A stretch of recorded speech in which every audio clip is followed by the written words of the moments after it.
a DOJ OIG review that's underway that I think addresses some of these kinds of topics, I believe, but I won't speak for the Inspector General.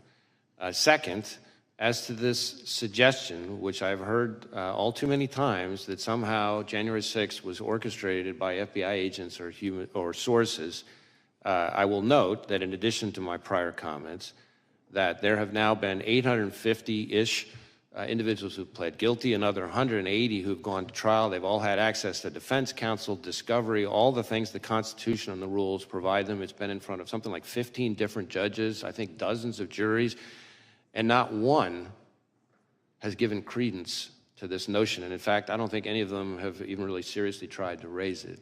So it's not just my word for it. Look what's happening in the cases. Thank you. The gentleman from Colorado is recognized for 5 minutes. Thank you, Mr. Chairman. Thank you, Director Wray, for being here, for your testimony today, for the work that you do each and every day, and that your frontline agents across the country do each and every day to protect Americans, to keep our country safe. Also grateful for the work that you're doing in investigating the horrific events of July 13th and the attempted assassination of former President Trump, which everyone must and has condemned. I would first just ask, do you believe that the FBI has the adequate resources to ultimately ensure that your agency gets to the bottom of it and fully investigates this terrible crime? Well, we are devoting massive amounts of resources to this specific investigation. We have easily several hundred FBI agents, analysts, and professional staff working on it. It involves over half of the FBI's 56 field offices, almost every headquarters division. We even have some of our overseas offices working on it. You might say, well, why is that? Well, because some of the companies that involve accounts or purchases or communications or what have you that the shooter used are foreign companies, so we have to get evidence from overseas from those companies. I've talked about our lab a little bit earlier today. We've got our Office of Technology Division working on the digital devices. We have our Behavioral Analysis Unit, our BAU, working on helping us build out a profile of the shooter. I could go on and on and on. So it's all hands on deck on this case, as I think is appropriate. Now, when you ask about our resources, I've been public about the fact that the fiscal year 24 budget put us $500 million below where we needed to be to sustain current operations. And on FY25, the current House mark would put us significantly further back behind that and would result in significant risks across every program and our support to state and local law enforcement. We arrested something like 50 violent criminals per day, every day, last year. The current mark would mean more violent criminals on the street, more neighborhoods at risk. We have about a 1,300% increase in our investigations related to China and its targeting of us. And I can assure you, China's not cutting its budget. This would mean more threats from China. We have something like 300 to 400 investigations just into cartel leadership. And about hardly a week goes by when some FBI field office isn't seizing enough fentanyl to wipe out an entire state. Those cuts means more fentanyl on the street, more people dying.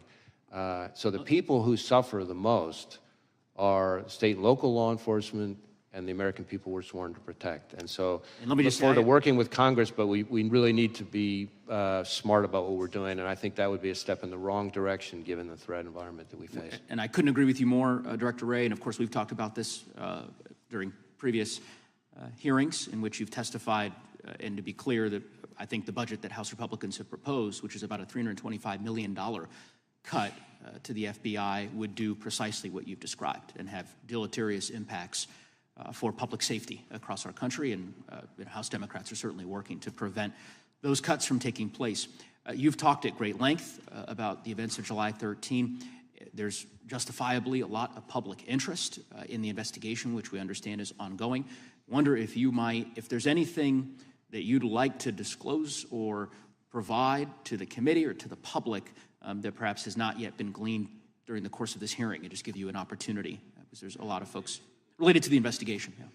One thing I can give an update on, which is pretty fresh here. We had some conversations with some of the members about the access to the roof and the ladder and so forth. And our evidence response teams and their forensic collection, we now believe that the subject climbed onto the roof using some mechanical equipment on the ground and vertical piping on the side of the AGR building. In other words, we do not believe he used a ladder to get up there. One question, if the chairman might indulge me with just a few extra seconds. There's an article recently regarding several former Trump administration national security officials who had received a duty to warn briefing from the FBI regarding the potential threat from Iran. And I think there is this article made clear deep concern that these individuals have, justifiably so, about the threat level, and particularly given the events of the last several months, and the need for there to be an increased security posture and security personnel for former officials who may very well still be at risk. And I don't know if you're familiar with that article. I'm trying not to use names here, but I think would perhaps follow up with your agency and with the Department of Justice more broadly to ensure that any individuals who are potentially facing a threat from Iran or another hostile actor in a foreign nation have the resources they need to have the security available to them. So again, without reference to any specific individual, I want to be very clear about this because I've tried to be vocal on this, but it sometimes doesn't get noticed as much, which is that in my view, the Iranian government has been extremely aggressive and brazen. We have seen in the last few years an attempt, I'm speaking just from public information now, an attempt to assassinate a former U.S. National Security Advisor on U.S. soil. We have seen an attempt first to kidnap and then to try to murder an American dissident/journalist who was a critic of the Iranian regime right smack in the middle of New York City. We have seen a cyber attack against a children's hospital in New England that ties back to Iran. We have seen, as I've testified before, as Director Ratcliffe and I announced, an effort by the Iranians to target the 2020 presidential election. And that's all before you even get to the fact that the Iranian government is the leading state sponsor of terrorism. So if that's not enough to convince people that Iran is a threat, I don't know what is. But Director, was there a distinction between what the gentleman from Colorado raised and what you just said, this general concern in these specific instances you talk about, and a direct, specific threat on President Trump that's distinct from what you've been describing as this general concern with Iran? Well, again, I can't get into specific pieces of class. And if so, when? If it was a distinct threat on President Trump, when did that take place? Yeah, all I can tell you, certainly in this kind of setting, is targeting of U.S. officials for the Soleimani strike is something that is a reality that the Iranian government has at times called for very publicly.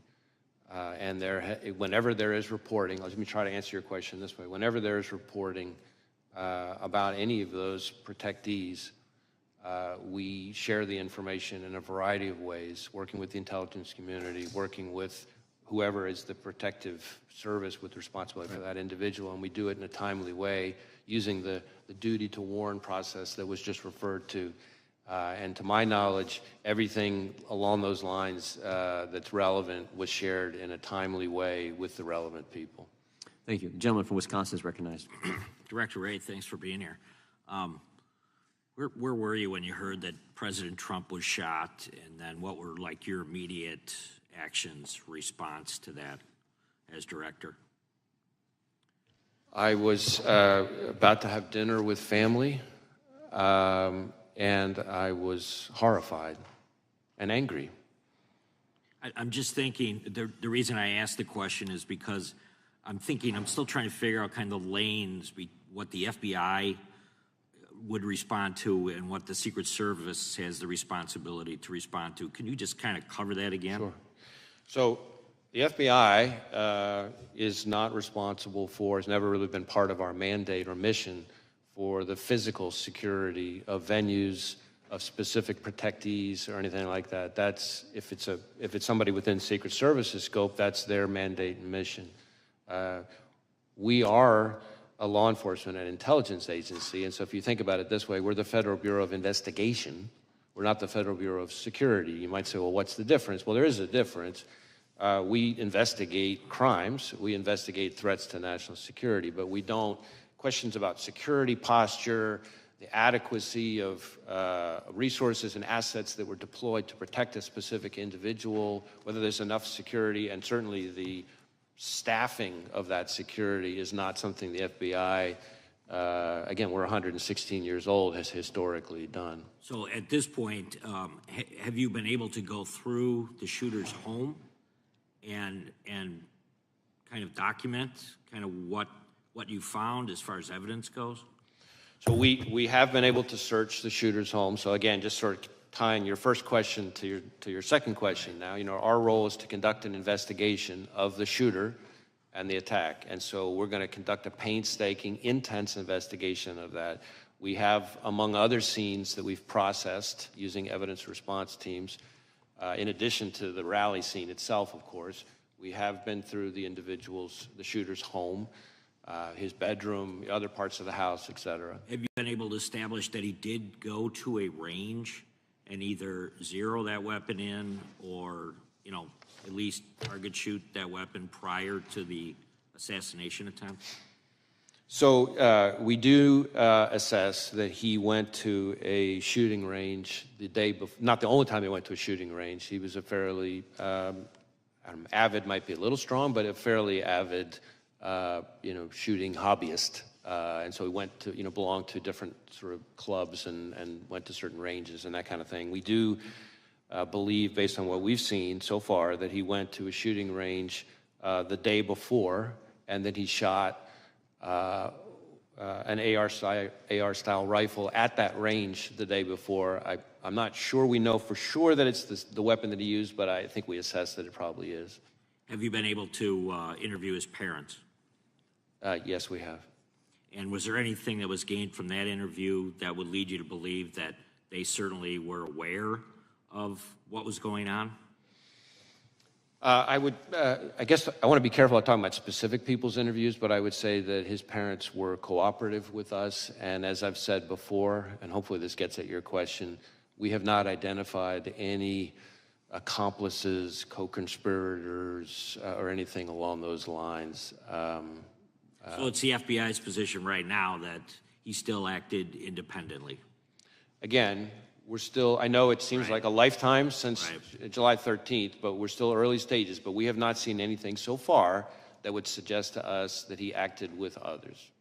How does the FBI view not just a Trump rally, but political rallies versus other types of events, from a security perspective, compared to a college football game or any mass, large crowd type gathering? Because I think one of the things that's most difficult to really to swallow at this point is that the idea that these Trump rallies have been happening for years and that there could be such a lax approach to the physical security of those fairgrounds that day. And I'm wondering, where does this fall? And then on top of that there were other presidential candidates out there that didn't have full Secret Service protection. RFK Jr. has been the most vocal about it. I was wondering if you could comment on the facilities as well as providing security for presidential candidates. Well, again, I want to be a little bit careful to stay in my lane because, again, security posture and the adequacy of the security posture is really the core expertise and responsibility of agencies like the Secret Service. But certainly it is, I think, fair to say that outdoor events, whether they're political rallies or, as you say, a college football game in an open stadium, a concert, these are places that are often, particularly challenging to secure adequately because the range of threats that can face them are higher. In addition to that, as has been discussed a little bit here already in today's hearing, just threats to public officials, including politicians, is an increasingly pervasive part of today's landscape, and so that adds to the challenge. So you're talking about the combination of individuals who are increasingly targeted for violence, combined with venues that are softer and harder to secure targets, I guess is the way I would answer. But again, those kinds of questions, the adequacy of the security posture, all the resources that were or were not devoted, all that stuff, is my understanding, would be very much in scope for the DHS Inspector General investigation and this outside independent panel that's been appointed. I yield back. Gentleman yields back. Director, I think we're going to be able to get 2 more members' times of question, then we have to get to the floor for the Prime Minister. Gentlelady from Georgia is recognized. Thank you, Chair Johnson, and thank you so much, Director Wray, for your transparency and your testimony today. First, I want to say my friend, and she was my friend before I even came to Congress. And in my freshman year, she kind of took me under her wing and she kind of showed me the ropes. And she was a force to be reckoned with. And I can say that she will never, ever be replaced. And she was a trailblazer, and I know that she will sorely be missed here in Congress. Director Wray, I only have one question for you today, but before we get to that point, I'd just like to reiterate today that political violence is never acceptable. Regardless of how different our political values and views are, attempted assassinations are a stain to the very democratic ideals of this nation. We have endured riots on Capitol Hill on January 6th, where a literal noose was erected on Capitol grounds, intended for then Vice President Pence and Speaker Emeritus Nancy Pelosi. Political violence against election workers, that has been expressed today. An attack on Paul Pelosi, Nancy Pelosi's husband. Threats against the FBI agents, as you have expressed, and prosecutors, and threats to the staff who serve the public every single day. Congressman Connolly's staff was targeted and attacked last year. And now we have the attempted assassination of a former president of the United States. All of this within just the last 3 years. This violence simply needs to end. The assassination attempt on Donald Trump was, by the grace of God, a failure. The weapon the 20-year-old man was able to obtain, an AR-15, generally has a shooting range up to 600 yards and shot Mr. Trump from almost 150 yards away. This weapon has the ability to kill multiple people in seconds. And sadly, Corey Compouture lost his life because of this man and because of this gun. Mr. Compouture's family will never be the same. Trust me, I understand that more than anyone else in this room. Is the near loss of a former president enough for this Congress to finally take action? Because there are 206 of us that are already standing in the wings, ready to take immediate action to ban assault weapons today. We need only 12 more of our colleagues to join us in courage and move the legislation to save lives of so many of the people that we are elected to serve by removing assault weapons from the hands of people who simply should not have them in their possession. We are crippling our democracy, and we are ripping apart our fellow Americans until we do. I ask today, because it is clearly it wasn't enough to take action when the lethality of assault weapons, we lost 26 and 7-year-olds and 6 teachers in 2012, when I also lost my son to gun violence, or 14 teenagers and 3 more teachers in 2018, nor was it enough when we lost 19 more children and 2 more teachers in 2022. Well, is it enough now? Now that a former president, the very president that many of you in this room are hoping will be reelected, almost lost his life because this Congress has failed to reinstate an assault weapons ban. A ban that, by the way, Republicans joined with Democrats the past 30 years ago. Well, fine. If y'all don't like assault weapons ban, we can bring another bill that I have introduced to a vote, the Go Safe Act. This bill focuses on the components of the semi-automatic firearms and regulates their infrastructure, sale, and transfer. This, again, is not the time for thoughts and prayers. This is a time for action. Director Wray, just one question I have for you. Would you rather have your officers protected or protect someone against an assault weapon being shot from 147 yards away, or a standard pistol with no accessories attached? Well, again, I'm going to refrain from appearing to comment on specific legislative proposals, but I can tell you that we have certainly concerned about the danger to law enforcement from any kind of high-powered weapon in the wrong hands. And it hits close to home for us because just not that long ago, two great agents, Laura Schwarzenberger and Dan Alphen, down in Miami, executing a search in a crimes against children case, were shot and killed by a subject with an automatic weapon. So again, dangerous weapons in the wrong hands is something that, of course, from a law enforcement perspective concerns us, but I'm not going to wade into the legislative process. Well, thank you for that answer. I'd rather give our agents a fighting chance, and I yield back. Gentlelady yields back. Gentleman from Oregon is recognized. Thank you, Mr. Chair, and thank you, Director Wray, for being here today. So we spend $3 billion a year, excuse me, on the Secret Service, $3 billion. And it would seem that we could and should have had a better job done a few weeks ago on the 13th than what we saw. Will you have anything to say about correcting what are the obvious deficiencies in what the Secret Service did? Well, for the most part, the deficiencies or adequacy or inadequacy of Secret Service's performance, decision-making, resources, all that stuff is in the purview of those two other investigations, that is the DHS Inspector General and the outside independent panel that's been announced.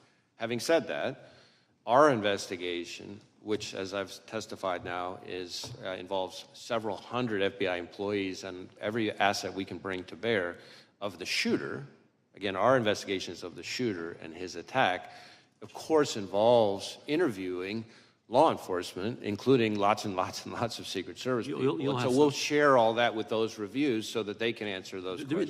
The reason I'm asking this is because this isn't the first time the Secret Service has been before Congress. There was a 435-page report issued in 2015 by Congress saying, fix yourself. They didn't. In fact, there was a follow-up in 2019 where they had only done a few of the, I think it was 18 or 19 different specific things they were supposed to do. They'd done some, but certainly not all. There was another follow-up in 2022. And again, the Secret Service had not done what Congress had asked. I guess my question to you, Mr. Director, is what should Congress do? A 435-page report 9 years ago, and still the Secret Service didn't do what it was told to do then. Can you help, Director Wray? Because this type of performance is not acceptable. Well, I think even former Director Cheadle has acknowledged that this was a significant operational failure. If there are ways for the FBI to be helpful beyond what we're already doing in terms of our investigation, we stand ready to try to be helpful. I do want to say, as somebody who's been in law enforcement for most of my career, I've worked with some just phenomenal Secret Service agents. Going all the way back to my time as a line prosecutor, and they have an incredibly hard job, and I have a lot of affection and respect for the men and women of the Secret Service. I'm sure you do, and I'm sure you're right. But the trouble is, when Congress says you need to do these 19 things and they don't, something needs to change. Now, the director has resigned, but you're going to be in a position, because your agency is doing such a careful review, to say a lot about what should have been done. I guess the real issue is much more of what the higher-ups in that agency are or are not doing. Perhaps that's on us. And we will share we will share with those reviews anything that we come across that could be helpful or relevant to them for those questions. Let me quickly go to some details on the actual events. It appeared to a lot of us as the Secret Service was taking former President Trump from the stage that he was clearly still in view of everybody. And had there been another shooter, I didn't see him being protected. Are you going to raise that issue? I think that's really more in scope of these two other reviews. Let me go both of them. Okay, that's fine. Let me go to the shooter as he was on top of the roof. Apparently another officer from another police division saw him and quickly ducked down because the shooter aimed a gun at him. And then the shooter apparently, was he prone at the time he took the shot toward the president? So my understanding is that the local officer that we're talking about, with the assistance of another local officer, was able to kind of get up and see onto the roof where he observed the shooter, I believe, in a prone shooting position. The shooter then turned and faced him, the local officer, with the weapon. From the prone position. That's my understanding. And then he went back to the prone position. And this is all seconds before the shooter took his. But that entire time, the shooter was in the scope sight of the counter sniper, correct? That one I'd have to double check on. I know we've interviewed the counter sniper, but I'm not sure I know the answer. The counter sniper didn't take a shot until after the assassin attempted to shoot the former president and others. He got off 8 shots before the counter sniper shot the shooter. What's with that protocol? Can you get that fixed? Well, I really want to be careful not to be, given the scope of our investigation, somehow second-guessing the very difficult act and decision it takes for a counter sniper to kill another human being in that situation. Yeah. It's all happening in seconds. So 8 shots. Yeah. And that was after he'd been seen for 20 minutes. I yield back. Thank you. Director, that's an important question, though, because you've talked to the counter sniper, and that I mentioned this in our opening statement. That critical 5 minutes from 6:09 to 6:14, and what takes place there is critical, and I think that's what the gentleman was getting at. And we were hopeful that you could tell us something about your interview with the counter sniper. Yeah, I guess I want to distinguish a couple things. There is some individual, not law enforcement, I believe, who spotted the shooter on the roof a few minutes before. But I think law enforcement spotting him with the weapon on the roof is seconds before the shot. Okay, So that's important. yeah, so I think there's two different things. I think what you're saying is it wasn't maybe that if the bad guy shoots at 6:11, then you're saying this encounter with local law enforcement that Mr. Bentz was just getting into happened just seconds before that and maybe not 2 minutes before that? That's my understanding. That, in other words, that there's different things here. There's an individual, at least one individual I can think of, not law enforcement, member of the public, who observed him on the roof. Not clear to whether or not the individual saw a weapon or not, but saw him in a way that was concerning. That is some number of, not many, but like just a handful of minutes. I think separate from that, as far as law enforcement goes, in terms of a weapon, this local officer that we just talked about observed the individual, again, literally just seconds before the shooter took his shots. Separate and apart from all of that, roughly, I think, maybe a little less than or around an hour before the shooting, there were local law enforcement officers who observed the shooter, not up on the roof, not with a weapon, but with I believe, a rangefinder, kind of like you would use if you were playing golf or something, in a way that was odd and suspicious. So that started happening with local law enforcement beforehand. But in terms of shooter, meaning with the weapon, law enforcement, my understanding is that the first time that happened was this local officer climbing up on the roof seconds before the shooting. Again, we want that timeline. I think the committee wants that timeline and communications that were taking place in that short period of time. Again, as I've said with everything else, I really want to be careful. I'm leaning in, trying to share as much as I can here. Facts are evolving, things may change, but we are working on a timeline, among other things. Committee will stand in recess until after the Prime Minister's remarks conclude.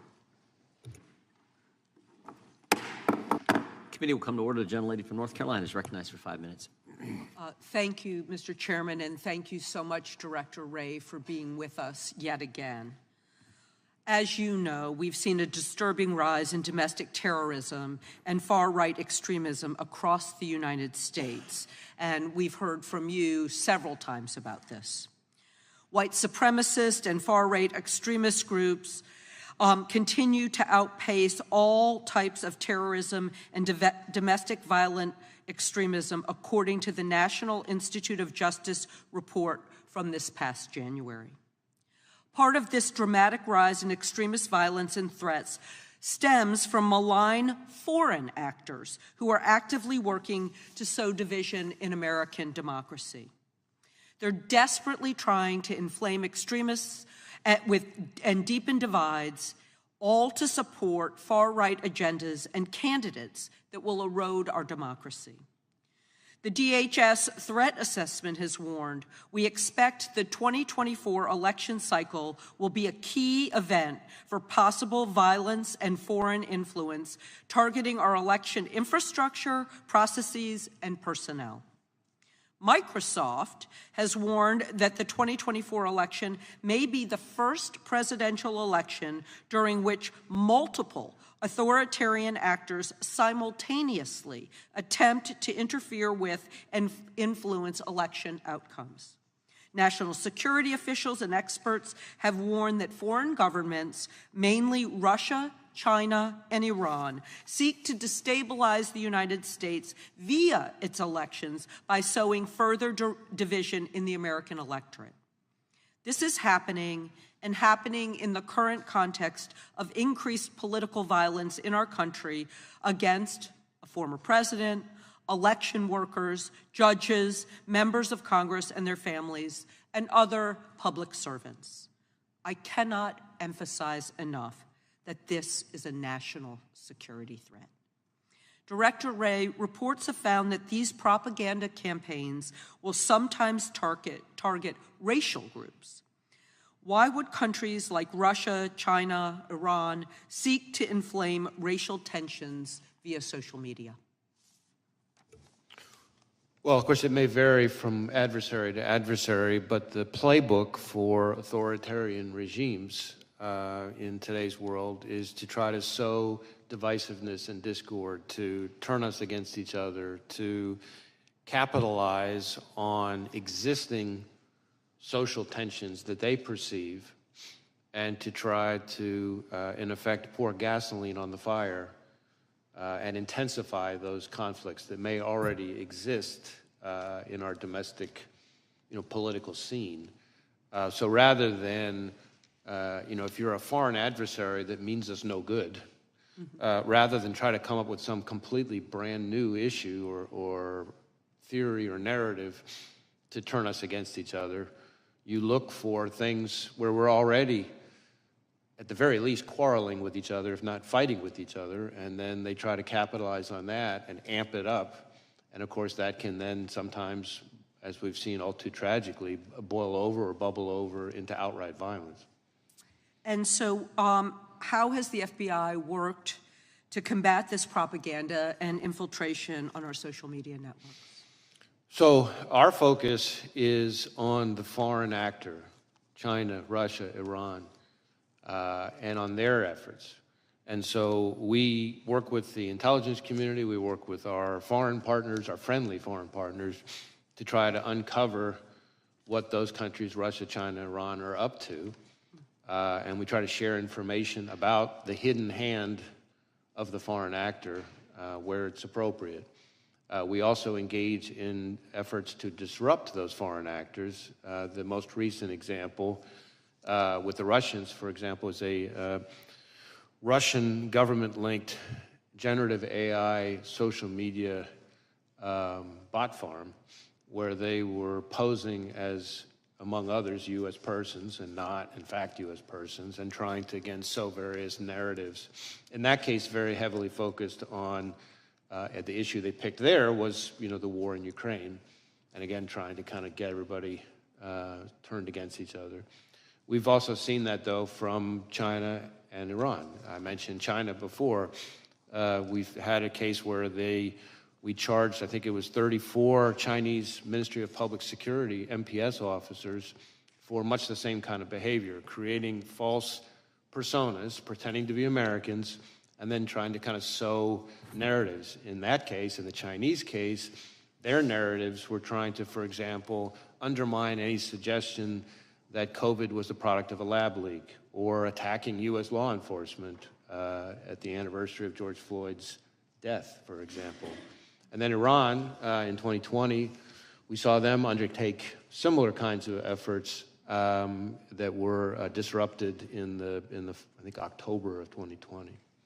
Thank you, and I yield back. Gentleman yields back. Gentleman from Virginia is recognized for 5 minutes. Director Wray, thank you for being here, and thank you for the information that you've provided today. I greatly appreciate it. This event that occurred, the attempted assassination of President Trump on July 13th in Butler, Pennsylvania, was a level 5 alarm alert to this country that our elected officials, our leaders, the president, the former president, are not safe, and we need to reevaluate from the ground up exactly how we are to go about providing that protection.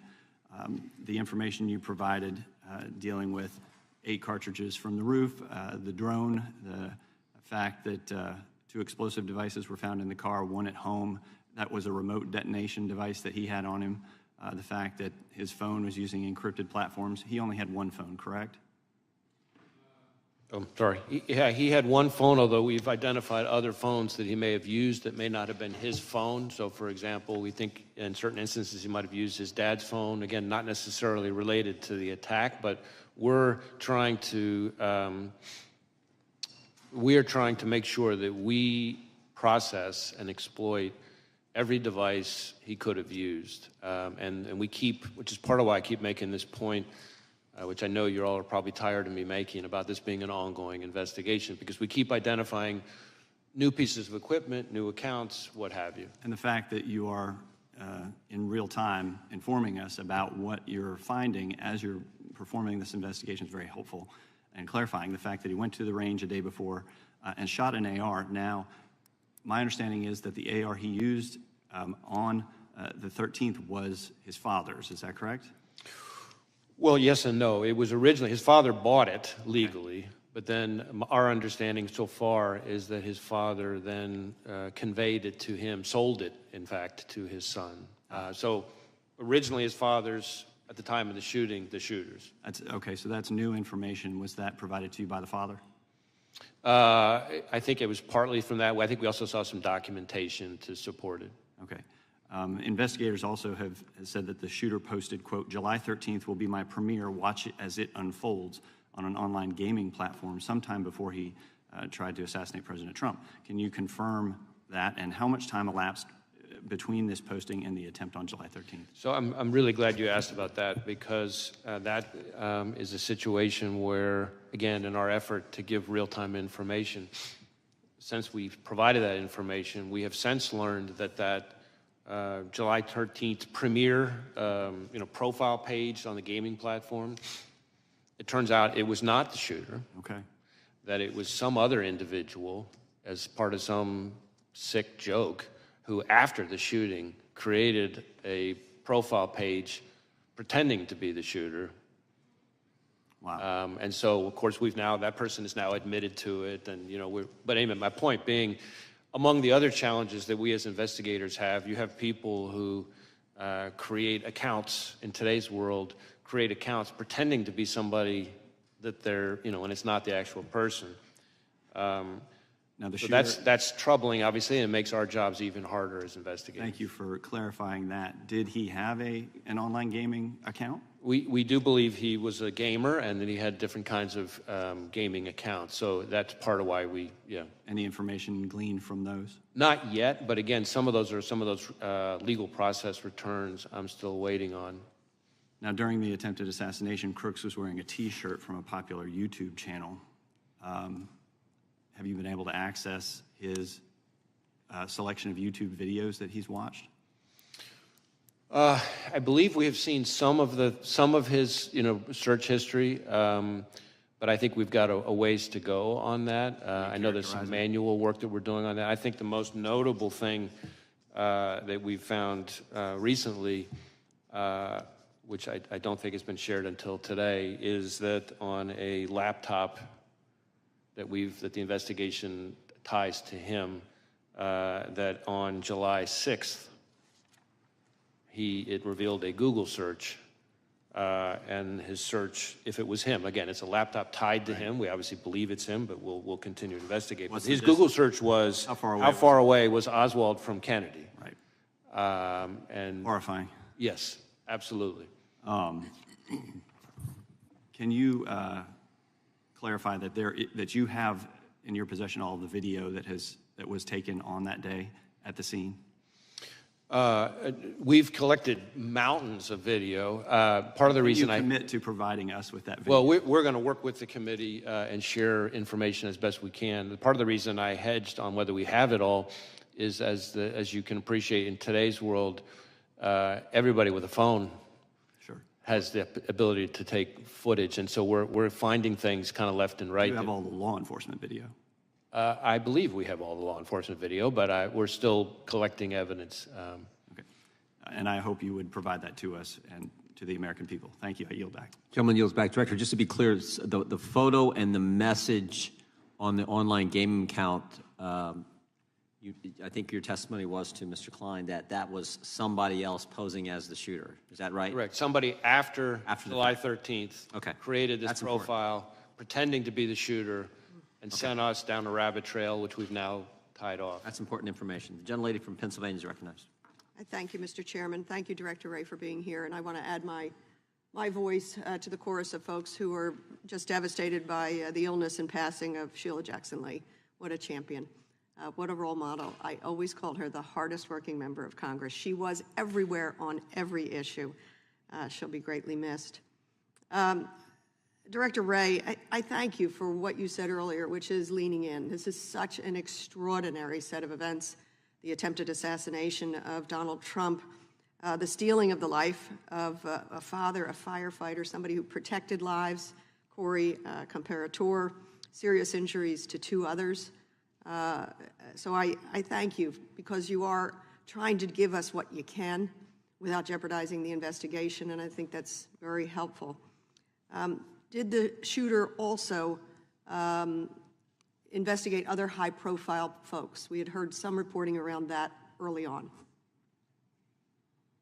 Well, you say investigate other folks. I think this is a place where we still have a lot more work to do. Part of what we did find was a bunch of cached images of a variety of public figures. But again, cached images are those images that you get when you pull up a news story from any number of news sites.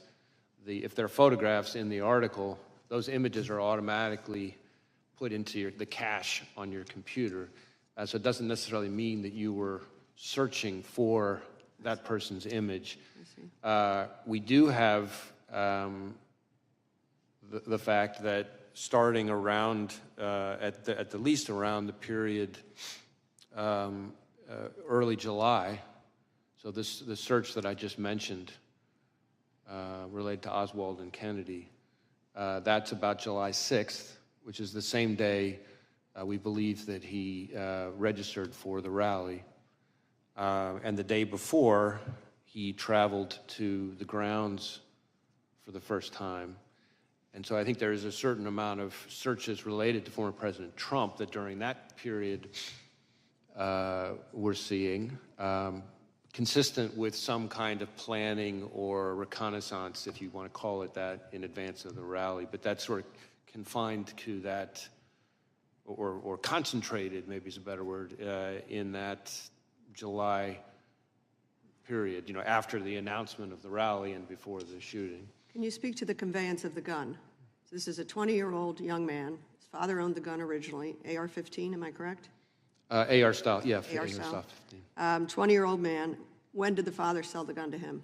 And what documents do you have? How much money transpired? What date was it? Yeah, I do know that, I know, we believe, based on what we've seen, that his father, after purchasing the gun legally, sold the gun to his son. I don't know that I have the date of that transfer or the amount of the transfer, although we may be able to get that to you as a follow. I just don't have it in front of me. Do you know when the father bought it? We know. I don't. As I'm sitting here testifying in front of you, I don't have that in front of me, so I don't have it at my fingertips. I'm just wondering if it's proximate to this event. I do not believe that the gun was purchased, that is the gun that was used. I do not believe it was purchased particularly close in time to the shooting. But how far in advance? It may have been a year before, give or take. But again, we'll go back and double check that on you. I do know that on the day of the shooting, at about 1:30 p.m., he bought 50 rounds of ammunition. So if you think about the day of, or if you back up a little bit, so the day before he goes to the shooting range, the day of he goes to the grounds the morning of the event for, I think, around an hour. He buys the ammunition at around 1:30. At around 3:50 is when he's back on the grounds of the rally, and that's when he used the drone that I've talked about already today. And then, of course, fast forward till just after 6 o'clock when the worst happened. And we had thought maybe over the weekend there was a conversation around a classified briefing for members. I hope that will happen as soon as it's feasible for you and for the other agencies involved. And he got off 8 shots, and the reporting is that that was in under 6 seconds. He got off 8 shots, fatal to one. My question that I'll leave you with, and I know I'm over time, Mr. Chairman, is we all decry political violence. We decry any violence, but we decry the rise in political violence. What can you tell us that we could do better? What do you need for you to be able to help this country reduce the political violence tendencies?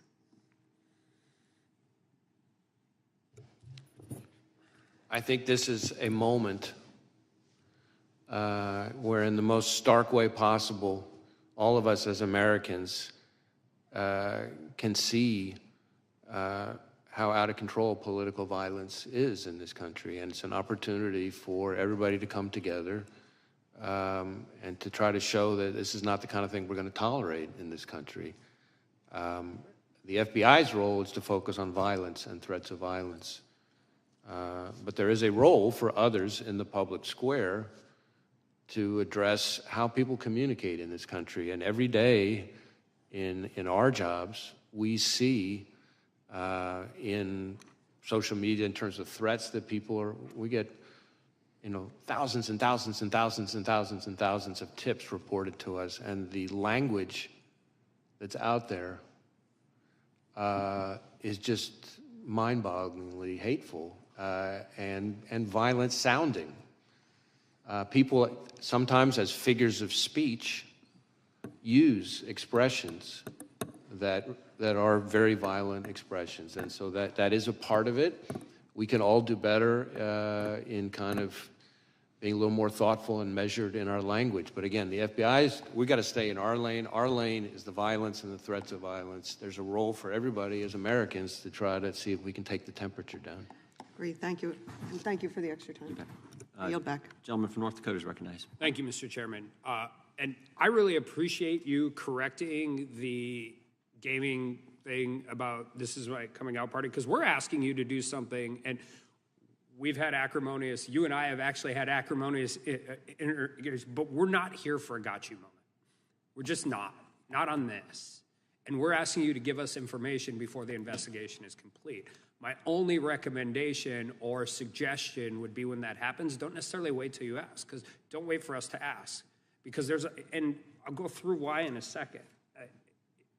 I appreciate you coming in. I appreciate you telling us things. I appreciate you guys going against essentially your normal policy of waiting until an investigation is done, because the American people need to know it. But here's why. There's a guy with a rangefinder walking around that everybody noticed and then couldn't find. You know, he scaled to the top of a roof within 150 yards line of sight to the presidential, Republican former presidential candidate by climbing a drain pipe, and then you said some equipment. He was being pointed out by rally-goers everywhere they could, and nobody could figure it out. There's maybe supposed to be local law enforcement in the building, either upstairs or downstairs, and all of this is going on. And I was talking to a colleague of mine yesterday on the floor, and it's like, I hate the conspiracy theories that come out, but this is not the FBI's purview. This is the Secret Service's purview. This is so comically like inept to the average North Dakota citizen. Is just, they look at this and they're like, how could this possibly happen? And so by you giving us information in a really meaningful way, even though we know the investigation's ongoing and things can change, that at least helps us to deal with that and figure out where we're at. And so, I mean, and you're doing all this. This guy had no combat training, no counter surveillance training that you're aware of, right? I'm sorry, I couldn't quite hear He that. had no combat training. Oh, no, I don't think any, certainly no what you and I would call combat training. Obviously, he was a fairly active recreational shooter, so he did plenty of shooting. A lot of guys. No, I don't think any, certainly no what you and I would call combat training. Obviously, he was a fairly active recreational shooter, so he did plenty of shooting. A lot of guys in Western North Dakota, right? I mean, all of those different things. And somehow we came within under of an inch of a presidential candidate being shot and killed within 100 days out from an election. And when you look at it, so I just want to be really clear, because there is a lot of this. There is no evidence of another shooter, right? I mean, another shooter. Yeah. I mean, there's the counter sniper who took out the shooter. Well, right. But you're talking about like another. Anybody else? And you're looking at his online and seeing all that, but there's no evidence he had any other accomplices on scene that day, correct? Correct. Not that we've seen yet, certainly. And you said, and Oversight's had a hearing, DHS had a hearing, we're having a hearing now. The Inspector General's going to investigate. We're probably announcing a bipartisan outside panel. But there's another investigation too, right? Because somebody has to clear the shooter. Like, even though it is a Secret Service officer deploying when an FBI agent kills somebody in the line of duty, what's the process?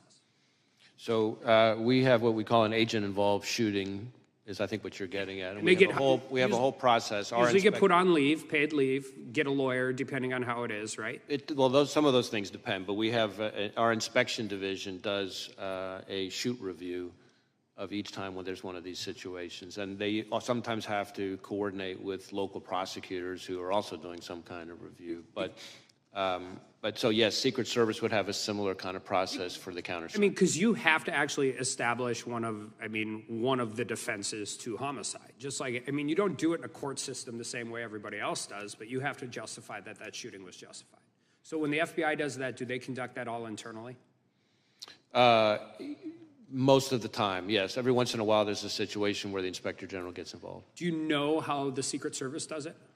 I don't. Okay. And I just think that's important, because when we're talking about how this works, and I don't think anybody is arguing it wasn't, anybody who's seen it knows what happens, but it's just knowing it and making sure that the process is handled correctly.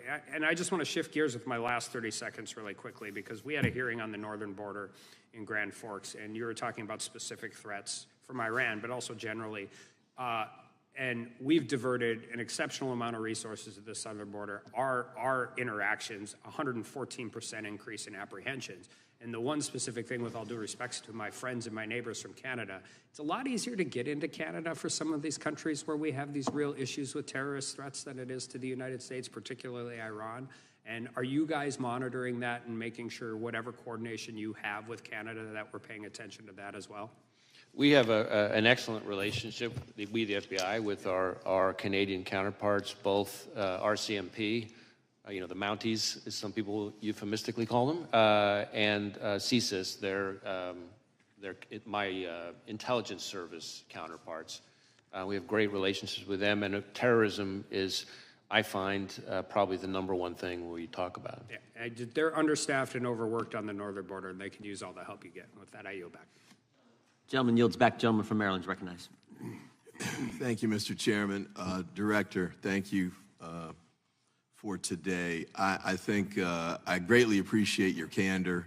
I know it's highly unusual to go into this level of detail during an active investigation, and I know it's a special and unique circumstance given the nature of what happened that day.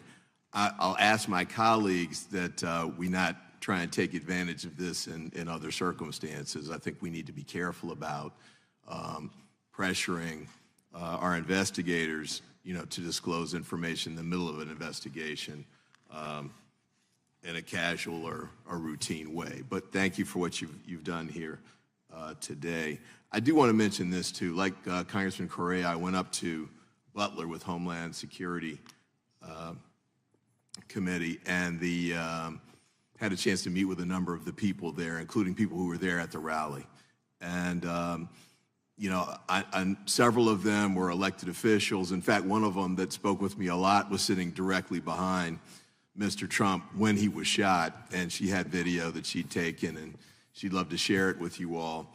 But she mentioned a couple of things, too, that I hope you all will have a chance to have conversations about. And I know some of it's going to be in the Secret Service lane, some's going to be in the FBI lane.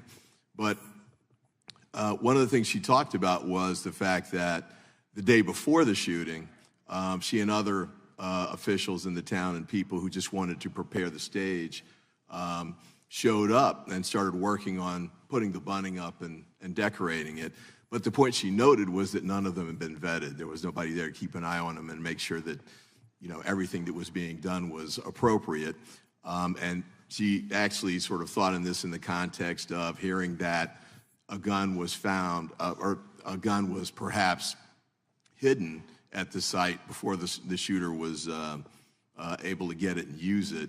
I don't know those details, but those are some of the things that came up that day. She also mentioned that there was sort of the outer perimeter. So you had a perimeter around the stage that the Secret Service had set up. Beyond that, you had a field, and then you had the building where the company was, and the shooter got on the roof. Apparently, there was a sort of a second level of a perimeter there that wasn't particularly restricted from an access standpoint, as with the street that was just beyond that. So she raised, and another elected official raised as well, issues about security that may actually kind of get into what you're talking about, whether the ladder was there, how the guy got on the roof. There are all sorts of issues with respect to that. And there was a lot of people, as you said, that had videotape. I talked to 3 that were showing me videos while I was standing out there in the grounds. But I had a couple of questions to ask of you briefly. Apparently, there was no Secret Service recordation of communications during that day. There's no radio runs, we call them, but there's no tapes. Do you know if there are any recorded conversations among law enforcement from that day? I don't know the details of that. I believe there may be some, but I don't have in front of me exactly what we've seen or heard. Okay. And then with respect to email communications, there were a lot of issues about, because my personal view, having gone to the site, was that they just shouldn't have had the rally there. It should not have been permitted. I thought there were just too many roofs. He picked one, but there was like a half dozen others that he could have picked on the other side of the field. And as Eli Crane, a congressman who was a sniper for the U.S. military, said, there was a water tower that actually would have been a better site, probably that Secret Service should have used, but could have been used as well. But had the lead up to that decision, and Congressman Correa raised this, who made this decision about how to pick the site? And apparently there was back and forth between local law enforcement, Secret Service, and the campaign. And I was kind of curious as to whether that's something that your investigation is going into or not.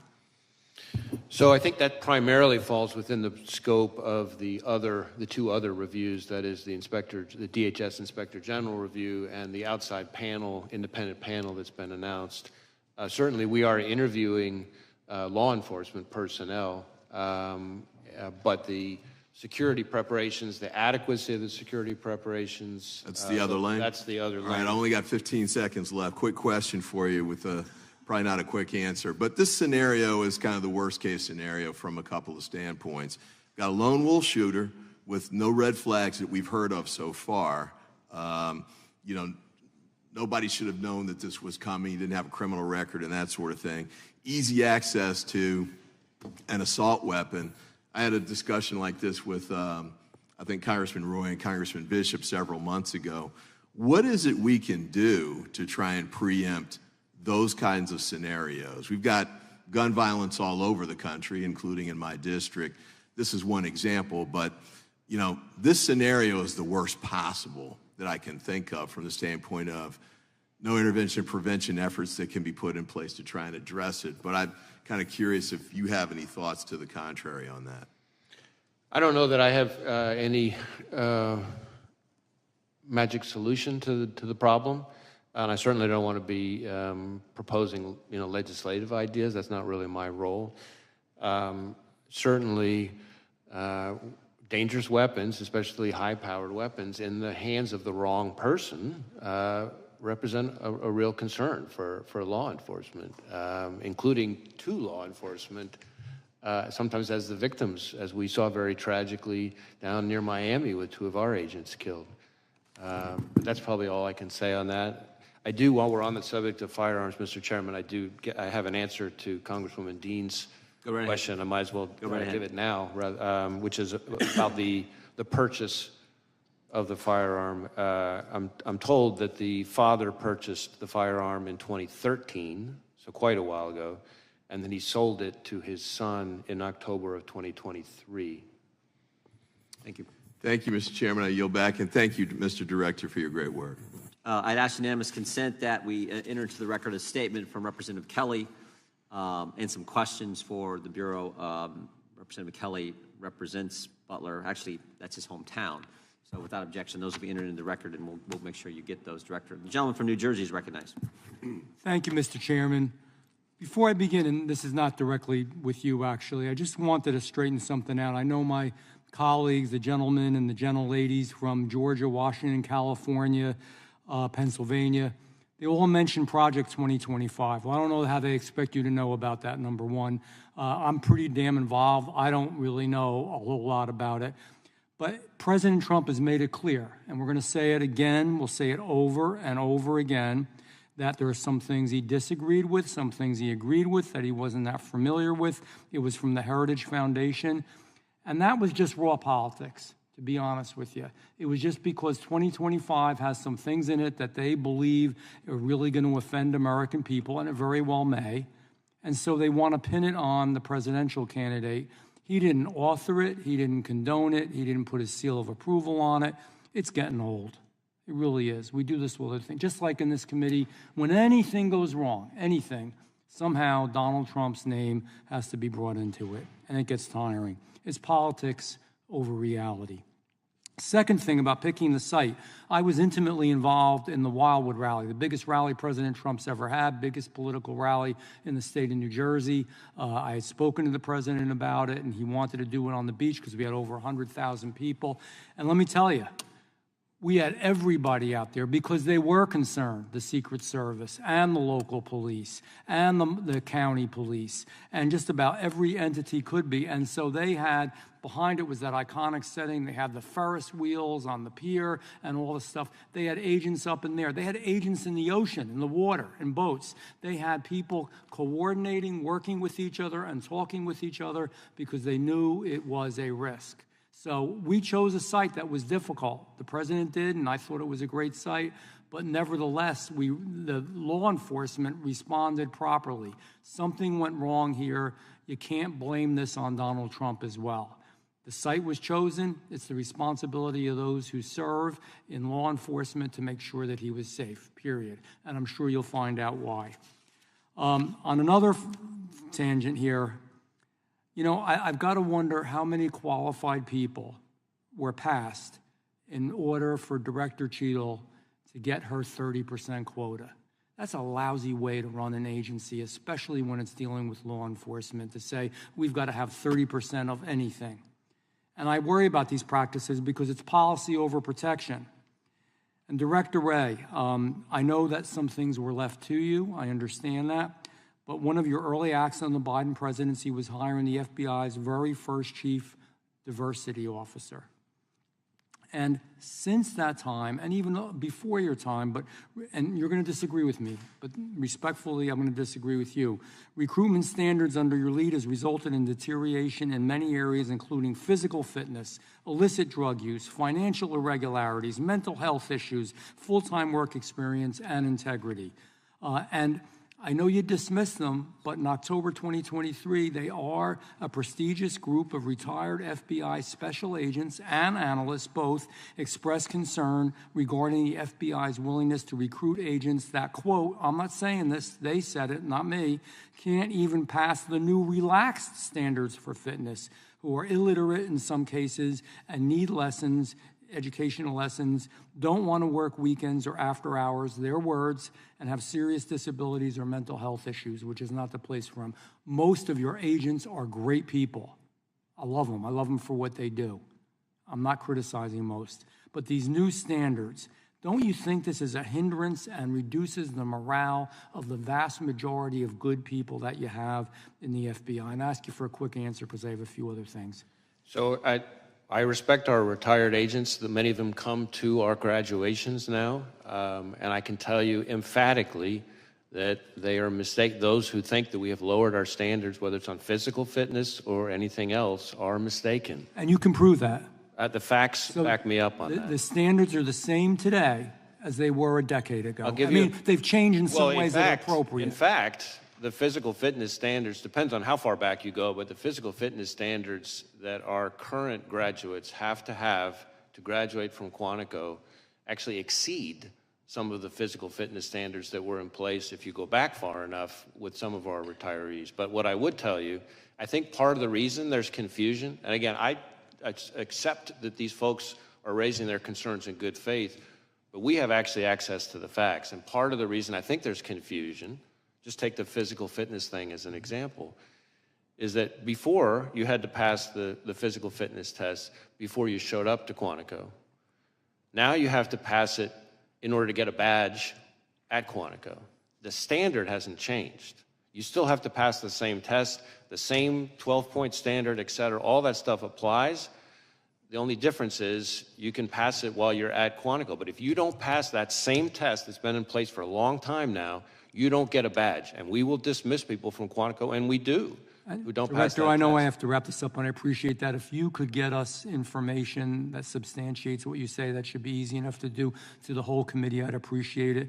You know, feelings in this administration are more important than functionality.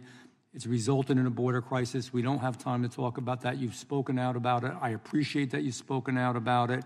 I think it's also resulted in shortages in our nation's law enforcement and our military, and I think it makes us less safe. So I look forward to seeing those statistics and that proof, because I have people talking to my ear that tell me otherwise, and I yield back. Gentleman yields back. The gentleman from Alabama is recognized. Thank you, Mr. Chairman. Director Wray, I appreciate you being here today, and I certainly appreciate your forthcomingness and giving us information that I think that the American people want. And, you know, to me, you have a very difficult job right now. In the past, and under Comey, certainly, the Russian collusion narrative got out pretty heavily, and that came out of the FBI with the FISA warrants and that sort of stuff, spying on General Flynn. And then the laptop issue, the Hunter Biden laptop issue, which the FBI actually had in their possession. So I have 800,000 people thereabouts that I represent, and our job is to restore trust. And so in a lot of the hearings we've had this week, they say, well, the FBI is investigating that.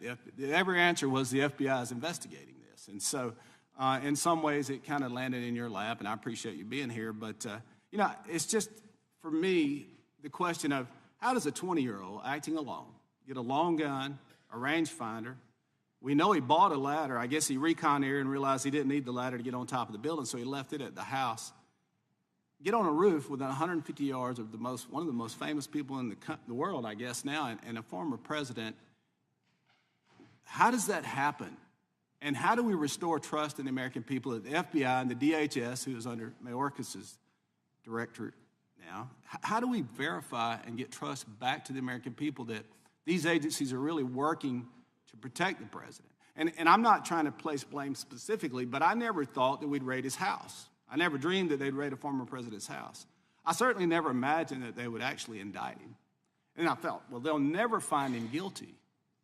And now we've had a threat on his life. So How do we restore trust in the government of this country and the agencies that are here that we pay and provide $3 billion a year to the Secret Service to protect some of the leading political candidates in America?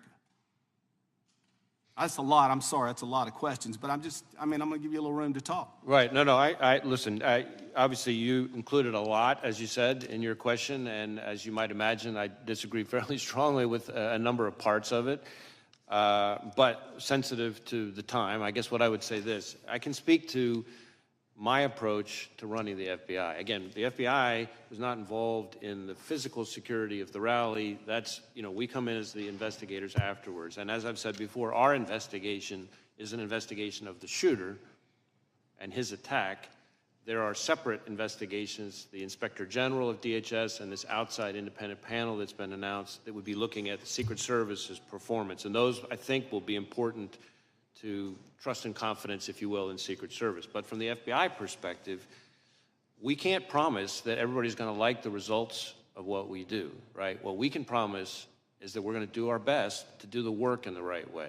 That's all we can do. And so I keep telling our folks every day on this and on everything else, our focus has to be, we got to do the work in the right way. We got to make sure we do the work in the right way, and then no matter who likes it, because everything we do, somebody doesn't like it. And it's a credibility issue at this point. Do the American people trust what the FBI and the DOJ is going to tell them? And, that's the thing with this. When I was early on, and I've only been here about 3.5, 4 years now, but the American people was the fear of the weaponization of government. So now we have this issue. Tucker Carlson asked the president, he said, are you afraid they'll kill you? And I remember that interview, and I thought, wow, I can't believe he went there. But here we are. And so as we work through this process, I think it's so important, and I think the chairman hit on this, is the audio of the shooter. You've interviewed the sniper, the Secret Service sniper that took out the target. Was he waiting on a green light?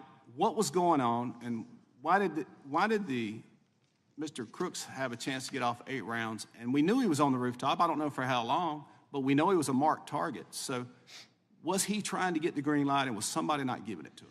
So again, the performance, the adequacy of the performance of Secret Service will be the subject of the Inspector General investigation and this outside independent panel. What I can tell you, and I'm glad you asked the question, because this goes to something that that was part of an earlier exchange.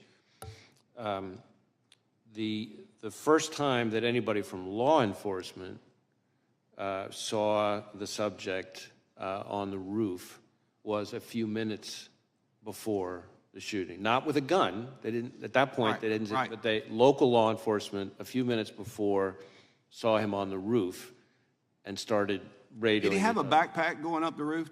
Well, we haven't found anybody yet who saw him climbing up the roof. The reason why I've talked about how we think he got on the roof is that's based on forensic, our evidence response team and forensic analysis, that we're, without getting into all the details, footprints and things like that we can, fingerprints, et cetera, that we can see how he got on. But we don't have an eyewitness at the moment who saw him climbing up.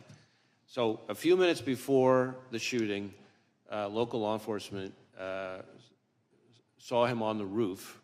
Again, no weapon identified at that point. A few seconds before the shooting is when the law enforcement officer that I've talked about already is the one who was assisted by another officer who saw up on the roof, saw the shooter in a prone shooting position with the gun. He turns. How long did that happen before? That was that sighting. That is the first time, to my knowledge, the first time anybody from law enforcement saw him with a weapon. That is seconds before he shot at President Trump. Thank you, Mr. Chairman. I yield back. So did the counter sniper not see the bad guy, the shooter, until after he fired a shot? You mean until after the subject fired a shot? Until after the shooter? Yeah, I don't know the answer to that. It's possible we've already determined that, but I just, as I sit here right now, I don't have that. But I can, yeah. I think that's the logical next question with where the gentleman from Alabama's question was going. The gentleman from California is recognized for 5 minutes. Director Wray, to the best of your understanding, how close did the assassin's bullet come to killing President Trump?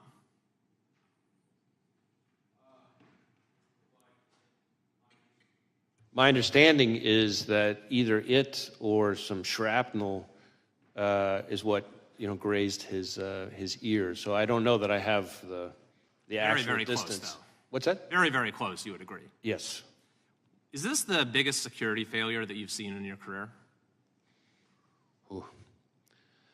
Well, certainly I think former Director Cheadle has already, I think, acknowledged that this was a significant, at the very least, a significant operational failure. I forgot her exact words, but I will defer on that. I think we really speaks haven't for seen itself. anything like this in at least decades in this country, right? The attempted assassination of a president, current or former, is a historic event. Was this a sophisticated plot that Thomas Crooks carried out?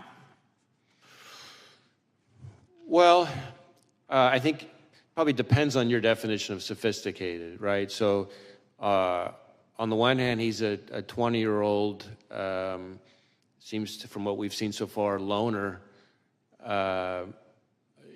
without a lot of elaborate criminal history, without any criminal history or anything like that. On the other hand, he did clearly do some level of planning and recon. When did the planning start, to the best of your knowledge? What's that? When did the planning start? Well, we're still drilling into that, but we know, we assess that on July 6th, so a week in advance. for example, it seems to be that he seems to become very focused on it, because that's when, as I've testified here today, that's when the laptop that we've tied to him has the Google search, how far away was Oswald from Kennedy? I mean, that seems like an indication of a total amateur, right? Someone who's searching for that, and he's doing it a week in advance. Again, I don't want to characterize him. I frankly don't want to give him the credit of characterizing him as amateur or professional. But what I will say is that there are some things he did that involve a certain amount of planning and preparation. On the other hand, if you're telling me, do I think this is the most sophisticated ever? Of course not. We deal with much more sophisticated adversaries all the time. And you probably prepare for more sophisticated plans to target high-level officials. I'm sorry, I couldn't You hear probably prepare for more sophisticated plans to target high-level officials, correct? We don't do physical security, but yes, obviously we're investigating much more sophisticated attacks all the time. How about the encrypted applications on his phone? Were those there for a while, or did he download them, in the days or weeks leading up to the assassination attempt? I don't have the answer to that sitting here right now. I think it may vary from platform to platform because he had a number of encrypted messaging apps on it. And again, as I've said, we're trying to get access to that content. And that's important. I think it's important for everybody on this committee to understand that this is a real problem for law enforcement. That these companies, let's be clear here, these companies are designing their platforms in a way to, no matter how heinous the crime, no matter how rock solid the legal process, I'm run out of time, to get so access. I want to get the next question. At this moment, are you confident that high-level protectees, presidents, former presidents, are well protected? Well, it's not really for me to say. I have a lot of respect for the men and women of the Secret Service who provide protection, just as I do for their counterparts at other agencies. You can't say one way or the other. Your assessment as director of the FBI whether the president is safe?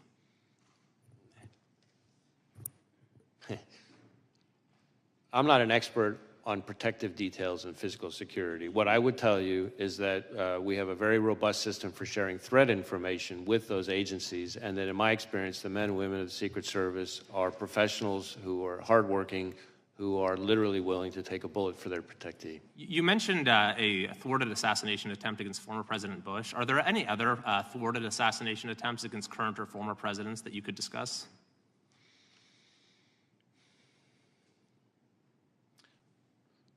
Not that immediately come to mind, but I'd have to go back and think about that. I mean, obviously we've been around for a while, and current and former presidents are high-profile targets who are attractive to all kinds of bad guys. Sure. There's also been reports that the shooter's parents called local law enforcement to say he was missing on the day of the shooting. Is that correct? And if so, Is that something that you would see as a sort of a natural thing for them to do? It seems like a 20-year-old who's been missing for a few hours, maybe his parents don't, first thing they do, call the police. What was going on with that situation? So my recollection, I don't have this in front of me, my recollection is they did call, concerned that he was missing.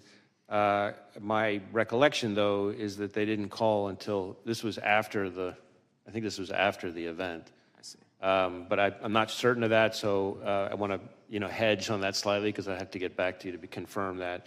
I believe that part of the issue was that when he last saw his father, he, I think, indicated to his father that he was going to shoot at the range. And then, of course, he didn't go to the range and he didn't come back from that. And so I think that may have added to the level of concern. Thank you. I yield back. Gentleman yields back. Gentlelady from Wyoming is recognized. Thank you, Mr. Chairman. Director Wray, I'm going to go a little bit different route with my questioning. In testimony before the Senate Judiciary Committee in December of last year, you stated that the FBI is, quote, especially concerned about the possibility of Hamas supporters engaging in violence on the group's behalf, end quote, and that the threat from a, quote, terrorist organization who may exploit the attacks at Israel as a tool to mobilize their followers around the world, end quote. We've seen a lot of conduct today that I think is concerning to many people in terms of Hamas terrorists and their sympathizers.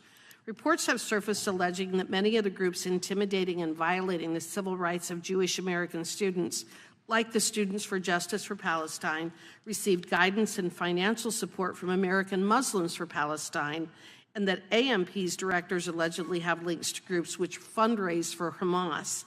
Director Wray, is the Bureau aware of or investigating whether these groups violating the civil liberties of Jewish Americans are connected to or affiliated with Hamas or other terrorist organizations? So we are investigating a lot of attacks and threats against the Jewish community. I've been very vocal on how big a concern that is, and certainly that was already heightened even before October 7th, and since October 7th it went to a whole nother level. We are actively engaged with Jewish community both locally and nationally. When it comes to foreign terrorist organizations and their role, or foreign adversaries and their role, we are looking hard to see if we can find linkage, for example, funding or things like that. Nothing that I can report at this time, but it's something. But you're investigating it. It is the kind of thing that we're looking for, absolutely, because we know that there's an interest in their part to foment. We're watching it yes. in real time today. Right, yes. There are other reports that Mayor Bitar, National Security Council Coordinator for Intelligence and Defense Policy and Deputy Assistant to the President, was an active member in Students for Justice in Palestine at Georgetown University, which is one of the groups alleged to have ties to Hamas. Is the Bureau investigating whether the Biden-Harris administration is compromised by pro-Hamas groups and organizations? Well, again, we're having quite a number of Hamas-related investigations. I'm asking specifically about whether you are investigating whether the Biden-Harris administration has been compromised by pro-Hamas groups. There's nothing along those lines that I can think of to report. I also want to talk to you a bit about the FBI's investigation and involvement with the Russia collusion hoax. And the FBI was involved with that because of its potential relationship to election interference. Is that correct? The FBI's involvement in investigating the Russia collusion hoax. That was because there was concern about election interference. Is that correct? Well, the FBI was involved and staffed as investigators the Special Counsel Mueller investigation into efforts by the Russian government to influence and interfere. With the election, correct? Yes. All right. So is the FBI investigating what just happened with Joe Biden being forced out of the race after winning the Democrat primary as election interference? Is the FBI investigating that right now? I'm not aware of any investigation along those lines. Okay. Director Wray, it was reported in March that the FBI's Foreign Influence Task Force resumed communication with social media companies. And an FBI spokesman has stated that, quote, in coordination with the Department of Justice, the FBI recently implemented procedures to facilitate sharing information about foreign malign influence with social media companies in a way that reinforces that private companies are free to decide on their own whether and how to take action on the information, end quote. Director Wray, what specifically is the FBI doing to reinforce that such decisions are, in fact, for the private companies to make and not the administration?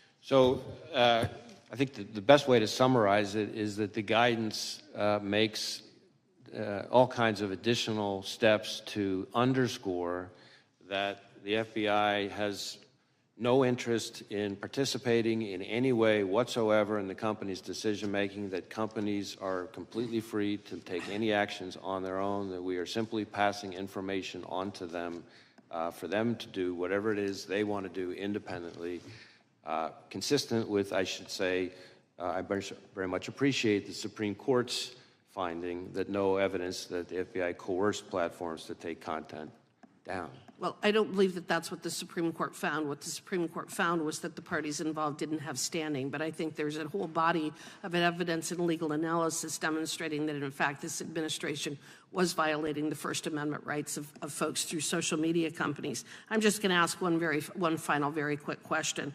If the FBI was involved in the removal or restriction of speech of Americans, do you agree that this would be a violation of the First Amendment? Well, again, I'm not going to engage in hypotheticals. My understanding and my strong view from everything I've seen is that we did not violate the First Amendment. Okay. Gentlelady yields back. Gentleman from Texas is recognized. Thank you, Director. I've just got two easy questions for you. In February, Donald Trump Jr. received a letter containing a white suspicious powder that read, quote, Lee Harvey Oswald's grandson must complete his contract, end quote. The United States Secret Service and the FBI said they would investigate the matter, and 5 months later, no more information has been released. I've also visited with Mr. Trump, and he has not received any information either. Why is that? So as I sit here right now, I'm not familiar with the specific investigation, but I do know that we have had, unfortunately, quite a few investigations of threatening mailings and white powder letters and things like that. So I'm happy to drill into it and have us circle back to and see if there's more information we can share about it. Thank you. And would you maybe circle back to the Mr. Trump, Donald Jr.? I think they'd like an update as well. Sure. Let me, again, I don't, like I said, I'm not familiar with the specifics, but I'm happy to have us look into it and get back to whoever we need to get back to. Thank you. Next question. The Pittsburgh field office now handling the assassination attempt investigation. Is that right? Well, there's several. There at Pittsburgh field office is the lead office. We obviously have lots of, I think it's about half, maybe over half of the FBI's field offices are working on this, including almost every headquarters division. So we have lots and lots and lots, several hundreds of employees working on it. All right, but yes. Pittsburgh's the lead. Okay. This is the same office that botched the Hunter Biden laptop case. And they, in my view, and my constituents and many Americans, displayed a clear reluctance, that's a quote, reluctance to really do any tasking, quote, effectively failing to investigate, according to the U.S. attorney on the case. My question is, how can we trust this office, and why does it keep reappearing in critical election-related investigations, or is that just dumb luck? So I want to be a little bit careful on what I can say here, because some of what you're talking about relates to an ongoing investigation being led by the special counsel, Mr. Weiss. But what I can tell you is that the Pittsburgh field office's involvement in the matter you're talking about was the choice by the Attorney General Barr to have the U.S. Attorney and the FBI field office in Pittsburgh handle that particular matter. As to your summary or characterization of what U.S. Attorney, now former U.S. Attorney Brady actually said, I'd have to see the whole context. I'm not quite sure that's what he said, but I think as to your overall question about confidence, what I would tell you is we have, that's the point I'm trying to make about the sheer breadth of our investigation. Yes, the Pittsburgh field office is the office on the ground. That's where the attempted assassination happened. But we are using the full might of the FBI, criminal and national security. That's why I'm pointing out that multiple field offices, over half of our field offices, almost every headquarters division, several hundreds of employees. These are people who are working around the clock to deal with this historic attack. And I have the utmost confidence in those hundreds of employees, agents, analysts, and professional staff, and the American people should too. I yield to Mr. Jordan. I appreciate the gentleman yielding. Director, I guess I'm not clear exactly where you said there were 8 shell casings on the roof, so 8 bullets were fired. We obviously know that Mr. Comparatori lost his life. Two other rally goers were injured, seriously injured, and then the one that hit President Trump. Does that account for, were some of these individuals hit multiple times? Where did all 8 bullets go, is I guess my question. I don't have that in front of me. I'm happy to circle back and get that to you. It's assuming we have that information yet. As I said, I think with respect to former President Trump, there's some question about whether or not it's a bullet or shrapnel that that hit his ear. So it's conceivable. Although, as I sit here right now, I don't know whether that bullet, in addition to causing the grazing, could have also landed somewhere else. But I believe we've accounted for all of the shots and the cartridges. So let us get that. It's my understanding that the very first one was the one that hit the president. Is that the very first shot, or is that not accurate? I don't, as I sit here right now, I don't know the answer to that. I believe we know the answer to that. I just don't have it in front of me. Okay. Is there any chance I mean, it seems to me that this bad guy, the shooter, was focused on President Trump, but you indicated that he purchased 50 rounds of ammunition, I believe, earlier that day. Do you have any indication thus far in your investigation that in addition to going after and trying to assassinate the former president, he was also looking to do a lot more damage to other individuals? That's a hard question to answer. What I would say is I agree with you that his preparatory activity is what we've seen so far, the limited information that has been relevant and interesting about his preparatory activity does seem to be that he had settled on former President Trump as a target and this rally as his moment to try to take a shot. In addition to the 50 rounds, of course, you have the issue of these explosive devices. Right. And so what else he may have had in mind is something that I think is very much of an open question. On the one hand, you have these explosive devices, including the one still back in his home that wasn't in quite the same stage as the one in the ones in the vehicle. But he clearly had those explosive devices for some reason. And so we're trying to figure that out. As I've said before, sometimes in these kind of situations, you find like a manifesto or something like that. It's frustrating to us, and I'm sure frustrating to you and the American people, that we haven't found anything quite like that. We'd love to have a roadmap that tells us exactly what he was thinking. We haven't found that yet. Doesn't mean we won't. We're looking all over the place, and we're going to leave no stone unturned. Thank you. A gentleman from Texas is recognized. Thank you, Mr. Chair. Thank you, Director, for being here today. I know it's been a very long day, busy day on Capitol Hill, and also I want to apologize in advance if there's any repetitive questions from me. But I have to ask, given that our sitting president resigned from the campaign on Sunday and the Secret Service Director resigned yesterday, you don't plan on resigning anytime soon, do you, sir? No, sir. Good to go. Earlier today, you told this committee that you recovered 8 bullet cartridges from the roof next to the shooter. And given that testimony, I have 2 questions for you. How many shots were fired at President Trump, and how many shots were fired in total of the entire day? I know I keep hearing 8, but were there any more that were unaccounted for?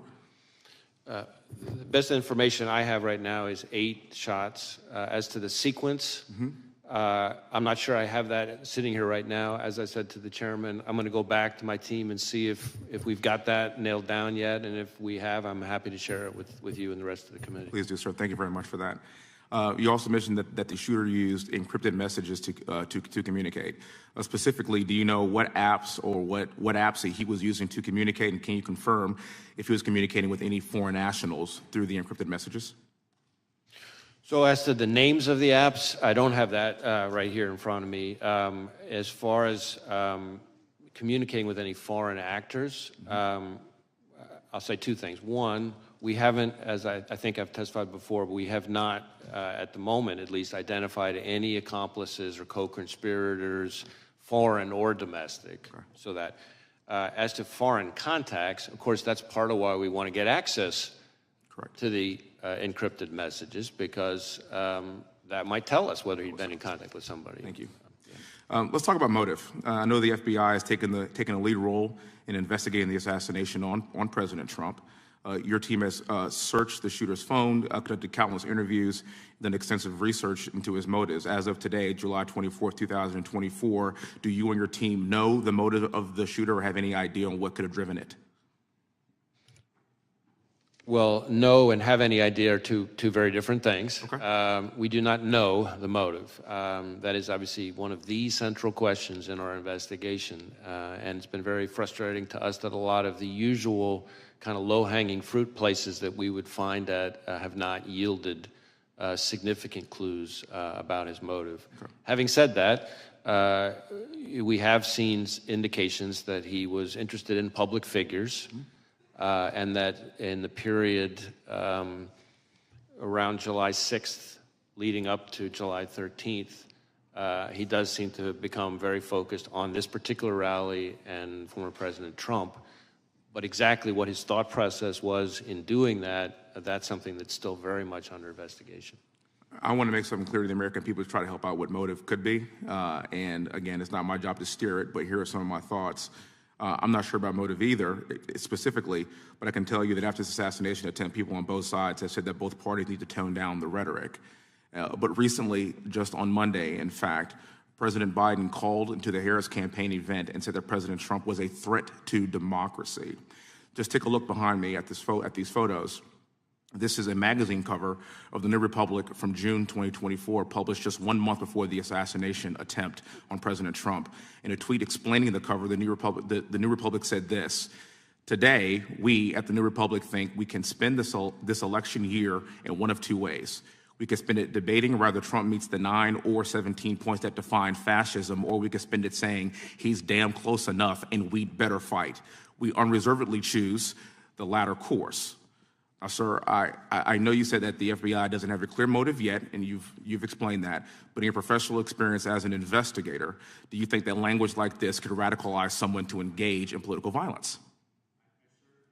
I certainly understand the point of the question. What I would tell you is that, respectfully, I don't think it's appropriate for me as FBI director to be characterizing or engaging in public commentary on specific people's rhetoric. And that's because it's not that I don't understand why you're raising the question, but I'm saying that in my role, I have to be very careful to make sure we speak through our work, and we speak through our cases and our intelligence products, not the FBI director chiming in the public square on different people's political commentary. I understand. For the record, there was an assassination attempt on an American president, and I will be asking these same questions even if it were President Biden. And my message to the American people is that we need to do better. I yield back the rest of my time, and thank you for being here, sir. I know it's been a very long day. Gentleman yields back. Gentleman from South Carolina is recognized. Thank you, Chairman, and thank you, Director, for being here. It's refreshing. I was in the oversight hearing earlier this week, and although we don't have an idea on everything, your ability to come in here and actually give way more than Director Cheadle ever did is somewhat refreshing. You saw some pretty bipartisan frustrations exhibited in that particular hearing. I'm sure you've seen part of it. I want to follow up on a couple of lines of questions that I had with Director Cheadle that she actually answered, which was remarkable. One, she had indicated that Secret Service at the Trump rally did not have any radio recordings. Is that, in your investigation, is that accurate? I'm not sure I know the answer to that. I believe there may be some recordings on the local law enforcement side. As to whether or not we have recordings on the Secret Service side, I'd have to drill back into that. And the reason you might say, well, how the heck can you not know? Well, we certainly have interviewed lots of Secret Service employees. So what we know from the interviews versus some other source, as I sit here right now, I don't know. So on this particular case, but in your experience, and again, it's a different agency, but she had indicated, Director Cheadle had indicated that recordings sometimes are done from radio recordings, I guess, of what happens at a Trump rally or any other thing that they're engaged in. Is that your experience as well, that sometimes there are audio recordings of communications between law enforcement officials? Just speaking very broadly, there are times when there are recordings, but it'd be hard for me to be more precise than that. And I know that you can't answer whether they were here in this instance or not, but what would cause recordings to not exist for the Trump rally, if, as a hypothetical? What would be the reason that would happen?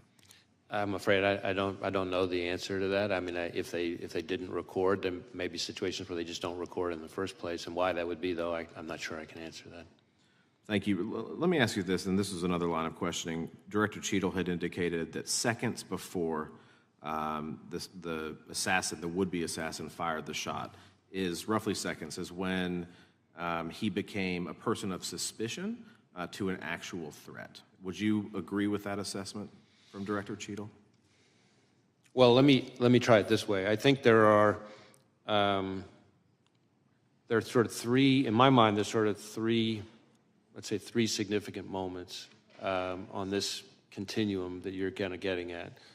There is roughly an hour before the shooting when local law enforcement observes the individual, the shooter. At that point, as somebody that was a person of concern. I forgot the exact phrasing, and that was based on seeing him with this rangefinder, no observation of a weapon, but there was something odd and off about them that caught local law enforcement's attention. So that's the first moment. Then there's a second moment, which is, I think just minutes before the shooting, where local law enforcement observed him on the roof, but didn't see a weapon, is my understanding at that point. And at that point, their level of concern obviously was even higher. And then there's the third moment, which is that moment when local law enforcement saw him, the officer who climbed up with the assistance of his colleague, and saw the shooter in the prone position with the weapon, and that's seconds before the event. And so, terminology, I'm not sure, but it seems to me there's an evolution of concern over that time period. Correct, an escalating concern. At what point, and this again I just don't know, so I'm curious, at what point is, say, the sniper who killed Mr. Crooks, at what point is he able to fire a shot, and does he have to have authorization in which to do that? I don't know that I know Secret Service's rules of engagement in that situation. It's possible that our interview of the counter-sniper has uncovered that. Again, our focus has been, I certainly understand why you're asking the question, but our focus has been on the shooter himself and his actions and the attack. These two other reviews, the DHS Inspector General and the outside independent panel, are both looking at the performance of the Secret Service, which would, I'm confident, include the question that you're talking about. Thank you. And I actually think, from a legislative purpose and what this body will probably ultimately do, it's of great importance that we break down barriers of communication and that we allow, officers to do their job without, so that this doesn't happen again. And I appreciate you being here. Thank you, Director. Gentleman yields back. Gentleman from Ohio is recognized. Well, once again, as Congressman Fry said, we want to thank you for your time and a lot more information today than Monday. So thank you for that. I just have a handful of questions. I would love to have just a simple yes or no so we could get done with this. So on day one, President Biden issued an executive order mandating DEI programs in the executive branch. You responded by hiring FBI's first ever chief diversity officer. You're even on the Bureau's website quoting, saying that diversity and inclusion of the workforce is something I care deeply about because the success of our efforts impacts our operations, our culture, and our future, end of quote. So, Director, just a simple yes or no, do you still find DEI hiring practices to be central to the FBI's operations, cultures, and future? I believe that diversity is an important part, is a core value of a high-performing organization. Do you have any concerns that our homeland security efforts will be hampered if the FBI continues to use DEI as a primary hiring measure? I don't believe that we use DEI as a primary hiring metric. I would say that we have not lowered our standards. Yes or no, please? Let me, if I could finish. It's not a yes or no question. We have not lowered our standards, and the facts back that up.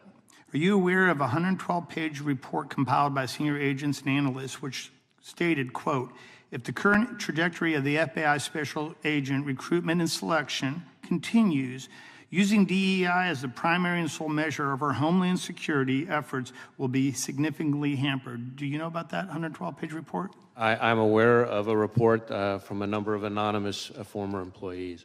Thank you. Do you agree that protecting the former president falls under the umbrella of homeland security?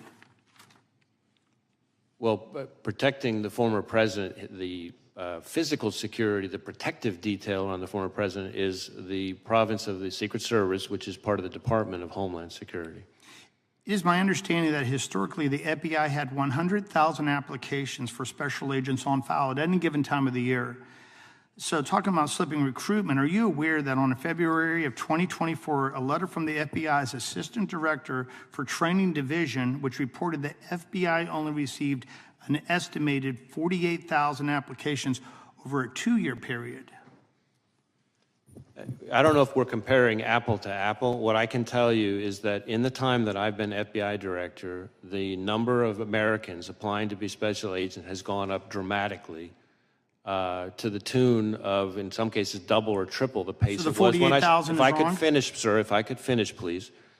To a rate that is higher, you'd have to go back about a decade or so to find the number of Americans applying to be special agents that are currently applying. Okay, so for the record, that 48,000 is probably wrong then in your eyes? I don't know. I don't have the letter in front of me, but what I'm not sure of is that we're comparing apple to apple in terms of time periods and everything else.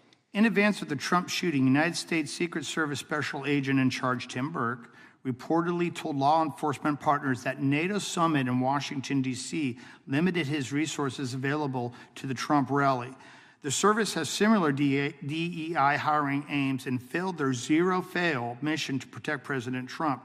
Director Cheadle has since stepped down. Could the hyperfixation on hitting Biden administration's imposed DEI rules by causing the FBI and the federal law enforcement agencies to not only miss their prime candidates, but also potential threats?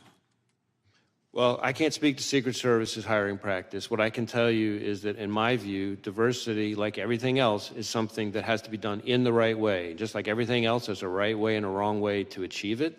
I think we can and have achieved improvements in diversity and, at the same time, not lowered our standards. And I think part of the reason we've been able to do that is because of the encouraging increase in the number of Americans applying to be special agents. The investigation to the planting of pipe bombs at the RNC and DNC headquarters has been going on for over 3.5 years and will soon have lasted longer than the Biden presidency. I look forward to you proving yourselves because we haven't received any update right now on the Trump shooting since July 15th, and the people really need that. Can the public expect a more transparent and timely investigation into the attempted assassination of former President Trump? I've been testifying here all day about the investigation into attempted assassination of former President Trump, and we've done multiple briefings, and I've answered multiple questions. And we appreciate that because, okay, like that's I said, what you were asking. Well, it just seems like there hasn't been a press conference to the people to go through all the different details that were already presented today. And I'll just leave you with one final question. The government is not doing their job. Do you feel as the director that perhaps like not only the FBI but the Secret Service needs to have a complete reconstruction? Do you think it's still put together the way that could best do its job? The FBI that I see every single day, having visited all 56 of our field offices at least twice, many of them 3 times, the FBI that I see engaging with state and local law enforcement from all 50 states, that I hear about from prosecutors, judges, business leaders, community leaders, foreign partners, is an FBI that is respected, trusted, appreciated, and that is there for people when they need them the most. And that is the FBI that I see, and I'm very proud to be a part of them. Any comment on the other agencies? No, I'm not going to comment on other agencies. Appreciate your time, sir. Yield back to the chair. Gentleman yields back. Director, I have just a couple quick questions, but I want to give to the ranking member a chance to say some remarks or questions, and then we'll be done. Thank you, Mr. Chair. First, I'd like to say, as somebody, when I grew up, I watched The Untouchables, and I think Elliot Ness would be proud of you. I don't know about J. Edgar Hoover, but Elliot Ness for sure. Let me ask you this. In Memphis, you put Memphis and Nashville's FBI together, kind of consolidated, and in one office. And I know you've worked with our U.S. Attorney and others to work on our crime situation there, and it's gotten better. But is this change in the FBI relationship there where we're not going to have an office necessarily? Tell me how that's going to affect Memphis. So I want to be very clear. We're not leaving Memphis. What we are doing is... Nobody should leave Memphis. In fact, most of the songs are about people going to Memphis. We are... They leave Nashville. They go to Memphis. Recognizing population growth and the threat environment, we have instead taken, if you look across the state, instead of having 2 field offices in Knoxville and Memphis, we're creating a Tennessee division headquartered in the middle in Nashville. But we are keeping the offices in Knoxville and Memphis. And in fact, when it comes to Memphis specifically, not only will it not result in any decrease in the number of agents there to work, actually, strange as it might sound, it's going to allow us to increase the number of agents who will be assigned to the Memphis office, including to tackle things like violent crime, which I know is of huge concern. And the reason for that is really the effect of this reorganization is to be able to reduce administrative roles that will be more consolidated in the middle in Nashville, but it'll allow us to increase the operational roles, the agent roles, the number of them in Memphis. So I think not only are we not leaving Memphis, we're actually increasing our investigative presence in Memphis as part of this, and we're going to be able to continue to collaborate closely with our great partners there without skipping a beat. Thank you. That's reassuring. One of the questions was asked over here was about previous assassination attempts on presidents. And obviously, I know you're a lot younger than me, but you probably did. Did you ever watch The Untouchables? I have watched it, yes. They had one of the programs was on Mayor Cermak. You don't know Mayor Cermak?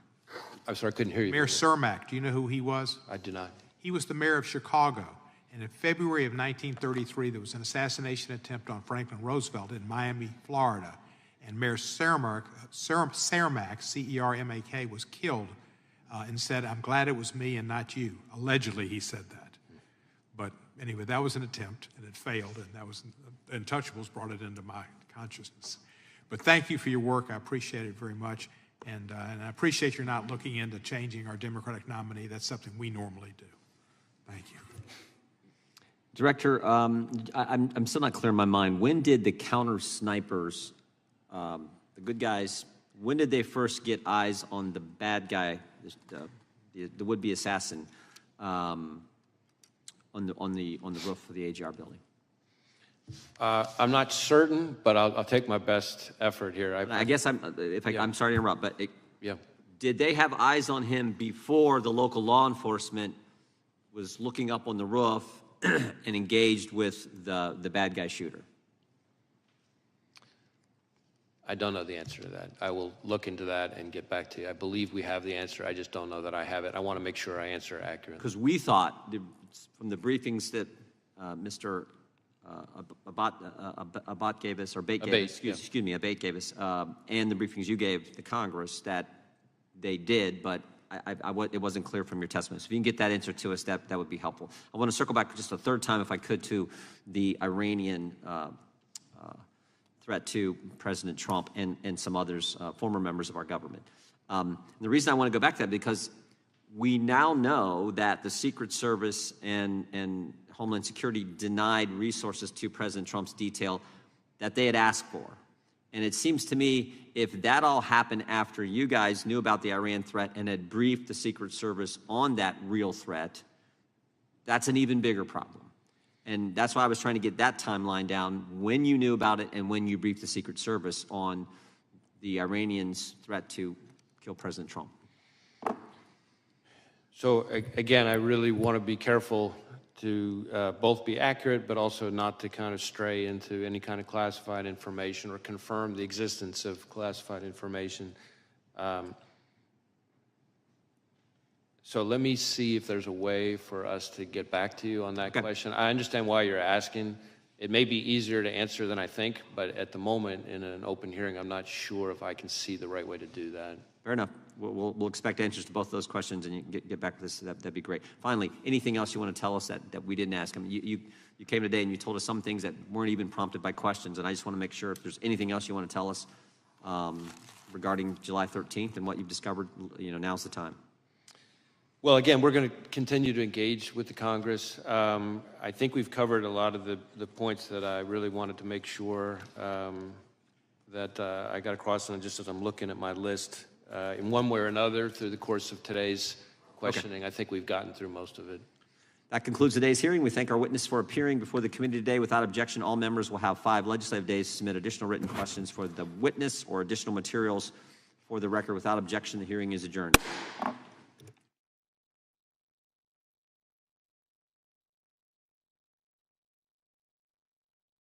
The committee will come to order. Without objection, the chair is authorized to declare recess at any time. We welcome everyone to today's hearing on oversight of the Federal Bureau of Investigation. Chair now recognizes the gentleman from Wisconsin to lead us all in the Pledge of Allegiance.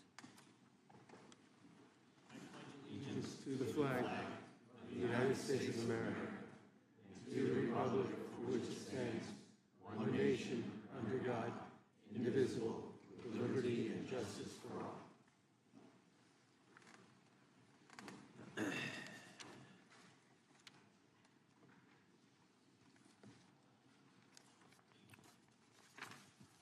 I wanted to begin today's hearing by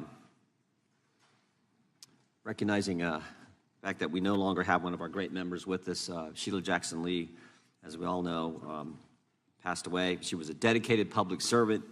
Her service on this committee spanned nearly 3 decades and included shepherding through countless pieces of legislation.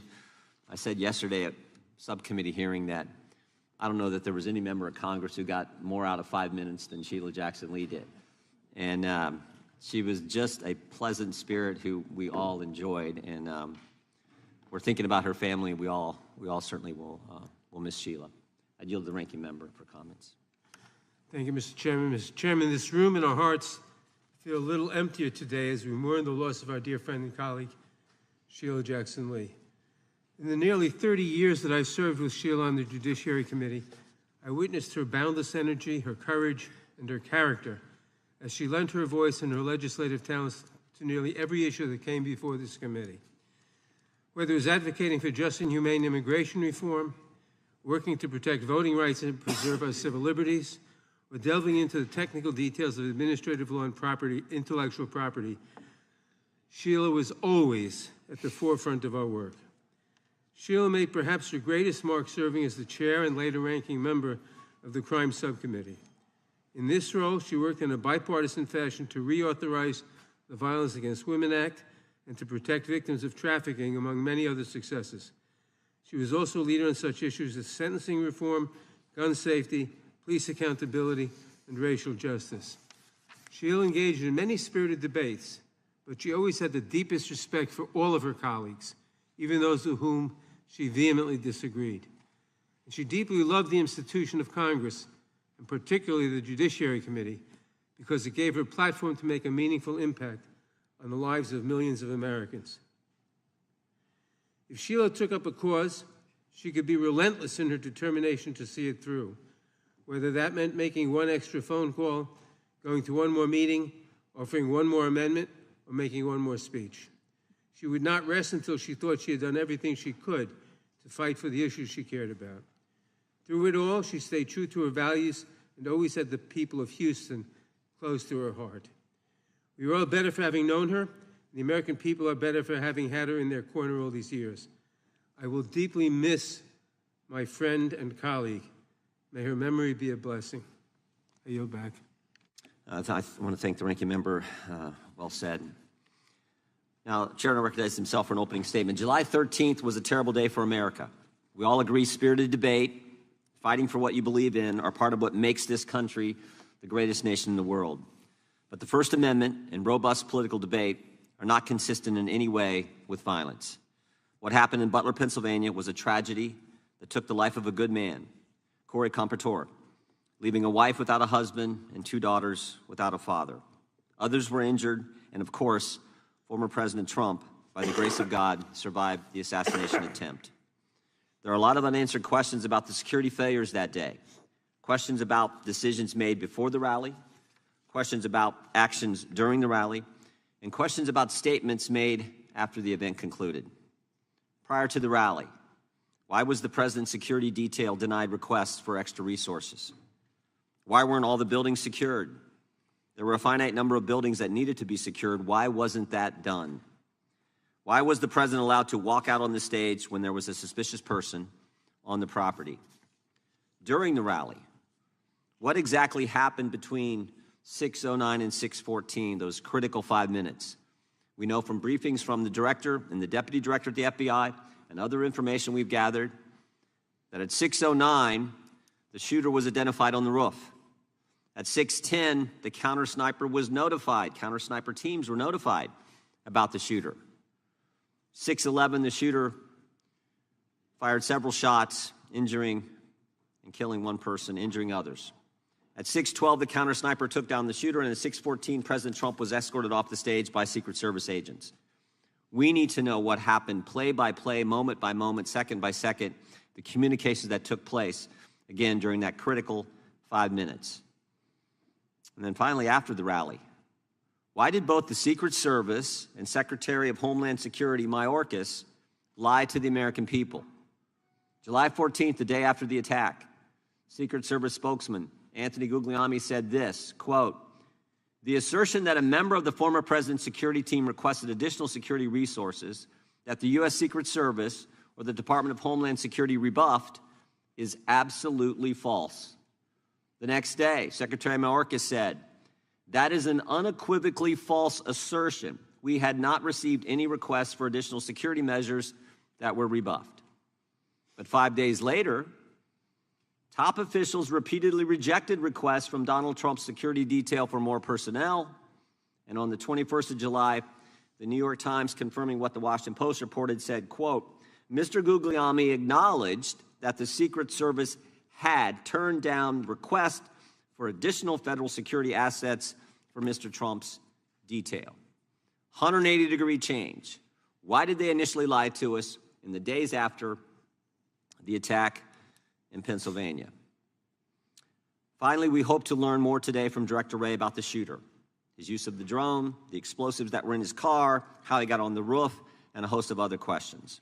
It is our hope that Director Wray's testimony can begin to give answers to the American people about all of these questions and concerns. So, Director, we appreciate you being here, and we trust that you're going to be as transparent with the committee and the country as you possibly can. And I'm sure you understand that a significant portion of the country has a healthy skepticism regarding the FBI's ability to conduct a fair, honest, open, and transparent investigation. And that skepticism is based on what they've witnessed over the past several years. The American people have seen a Biden-Harris Justice Department that can't tell us who planted the pipe bombs on January 6th, that can't tell us who leaked the Dobbs opinion, and that can't tell us who put cocaine at the White House. A Biden-Harris Justice Department who raided President Trump's home, Biden-Harris Justice Department who worked with social media companies to censor Americans, Biden-Harris Justice Department who let the country believe that the Hunter Biden laptop was misinformation when they knew at the time it was authentic, and maybe most importantly, a Biden-Harris Justice Department who retaliated against whistleblowers who came to this committee and spoke to us about these issues. Last week, we sent you 12 questions about what occurred on July 13th. We expect you to answer those questions and the others that I've just outlined. And again, we thank you for being here today and appreciate your willingness to answer the questions that the committee is going to have. And with that, I would yield to the ranking member for an opening statement. Thank you, Mr. Chairman.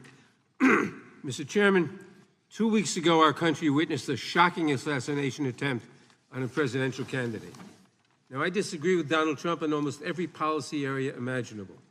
I am frequently shocked and outraged at the plans he has for our country and the words that come out of his mouth.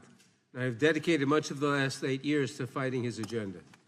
But regardless of my strong feelings about Donald Trump's behavior, I unequivocally and unabashedly condemn with every fiber of my being the attempt against his life. This was not just an attack on a man, but an attack on our democracy. Political violence erodes the very foundations of our nation. The concepts of freedom of speech, of peaceful transitions of power, of a democratic government at its core, these cannot exist if political violence is allowed to fester and to go unchecked. And if you think that this one assassin's bullet was a bolt out of the blue and not part of a wave of violence that has threatened this nation for years, then you have missed the point of what my Democratic colleagues and I have been imploring you to hear for some time. Election workers, many of them working for free, face near constant threats of violence. In one recent instance, an Indiana man pleaded guilty to threatening to kill an election worker who said that there were no irregularities in a recent election.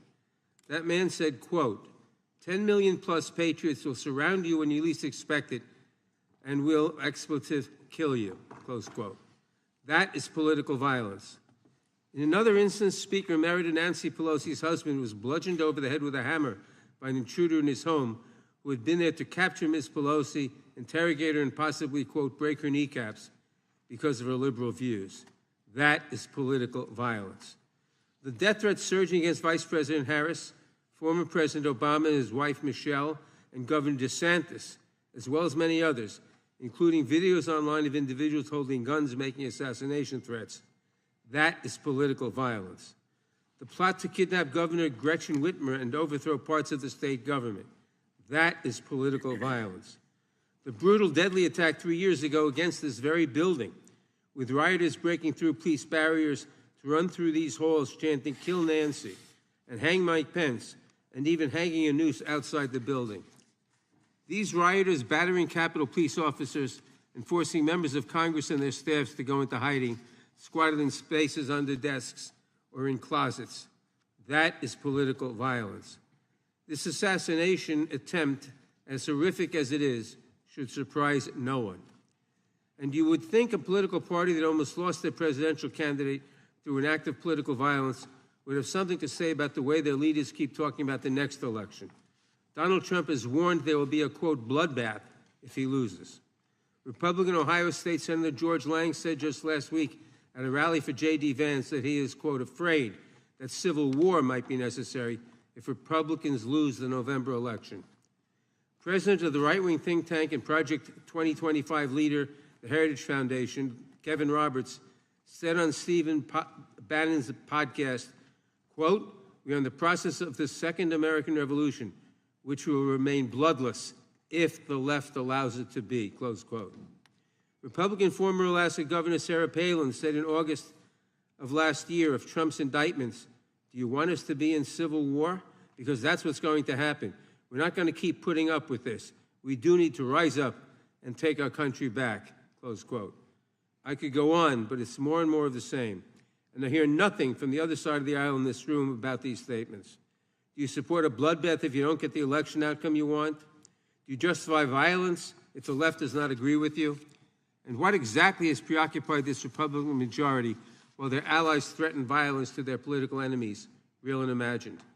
We have chased down baseless conspiracy theories designed solely to influence the 2024 election in favor of Donald Trump. We have spent millions of dollars and thousands of hours of staff time in more than 100 transcribed interviews chasing false accusations against President Biden, supporting an impeachment effort that seemed designed to fail, and hunting for a smoking gun that simply does not exist. And instead of admitting that these investigations found no corruption, coercion, or unethical behavior by the Biden administration, Republicans chose to just dig deeper and spend more money. Imagine what could have happened if we had spent these thousands of hours of staff time and those millions of taxpayer dollars addressing even one aspect of the political violence that now threatens our country. Perhaps, had this Republican majority lifted a finger to help a nation that is awash in guns, the assassin in Butler would not have had such easy access to the weapon he used to fire on that crowd. Director Wray, your agency is responsible for addressing some of the most serious issues of our time. The Bureau fights gun violence, which claims the lives of 40,000 Americans every year. It protects election security from growing threats from malign foreign actors who are working tirelessly to influence our elections. It protects against domestic terrorists and violent extremists who have been a growing threat in recent years and have carried out horrific mass shootings and deadly events around the country, and so much more.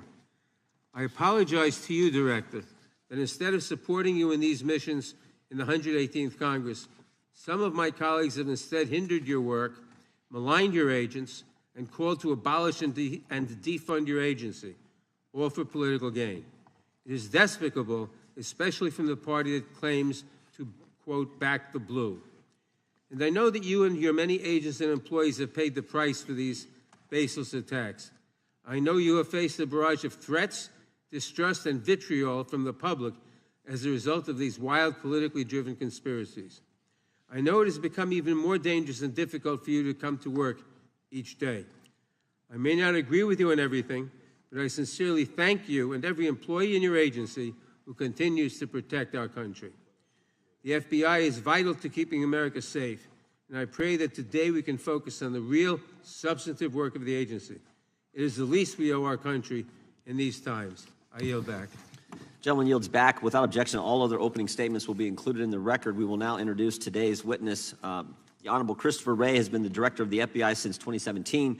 He previously served as the Assistant Attorney General for the Criminal Division of the Department of Justice, the Principal Associate Deputy Attorney General, and Associate Deputy Attorney General, and as Assistant U.S. Attorney for the Northern District of Georgia. Again, Director Wray, you've been here many times. We appreciate you being here today, and look forward to your testimony and answering our questions. We will begin by swearing you in. Would you please rise and raise your right hand?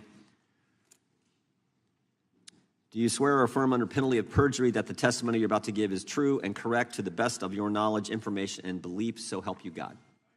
Let the record let the record reflect that the witness has answered in the affirmative. Thank you, and please be seated. We have votes coming in about 10 minutes, but we definitely want to get through your opening statement as far as we can, and this is going to be an interesting day on Capitol Hill with the Prime Minister of Israel here as well. So, Director Wray, you're recognized for your opening statement. Good morning, Chairman Jordan, Ranking Member Nadler, members of the committee.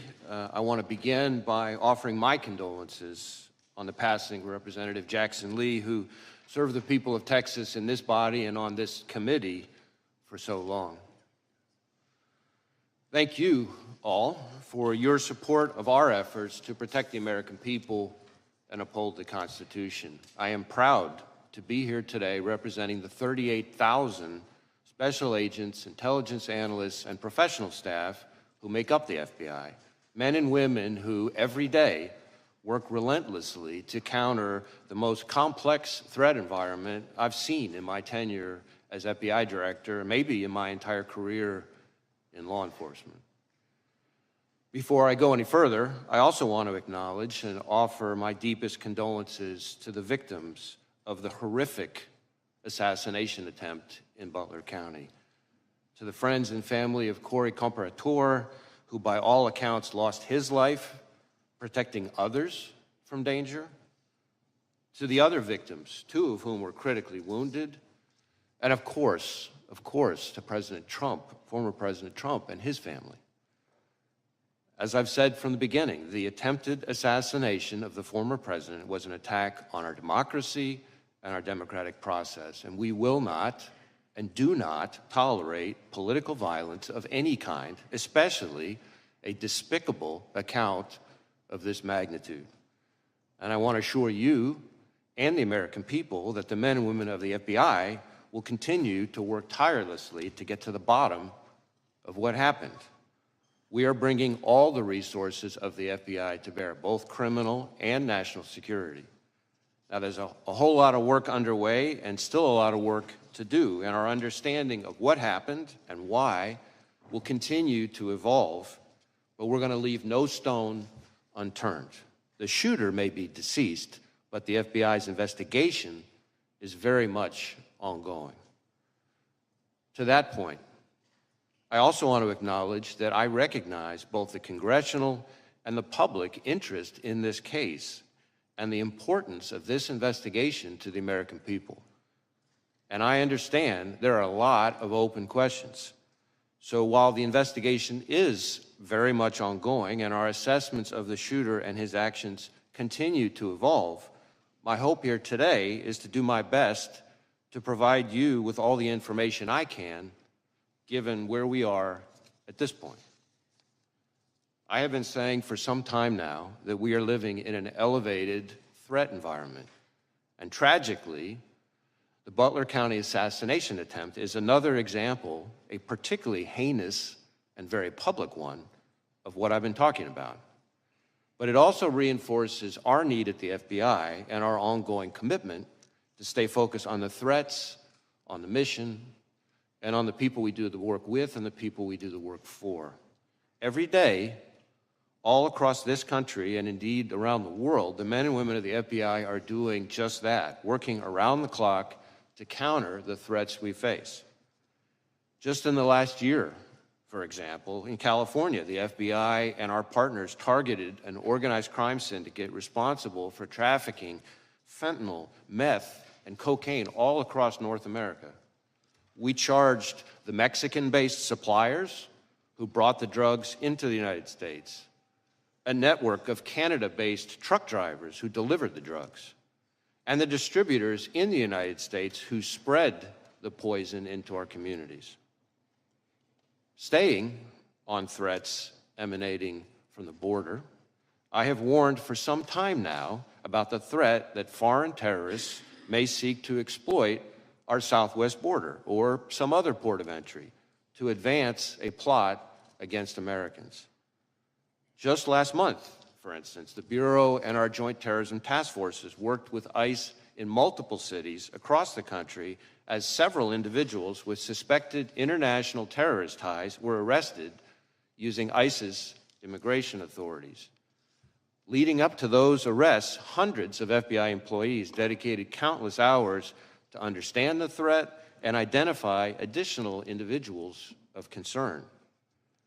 Now, the physical security of the border is, of course, not in the FBI's lane, but as the threat has escalated, we're working with our partners in law enforcement and the intelligence community to find and stop foreign terrorists who would harm Americans and our interests. As concerning as the known or suspected terrorists encountered at the border are, perhaps even more concerning are those we do not yet know about because they provided fake documents or because we didn't have information connecting them to terrorism at the time they arrived in the United States. Staying ahead of today's threats demands that we work together.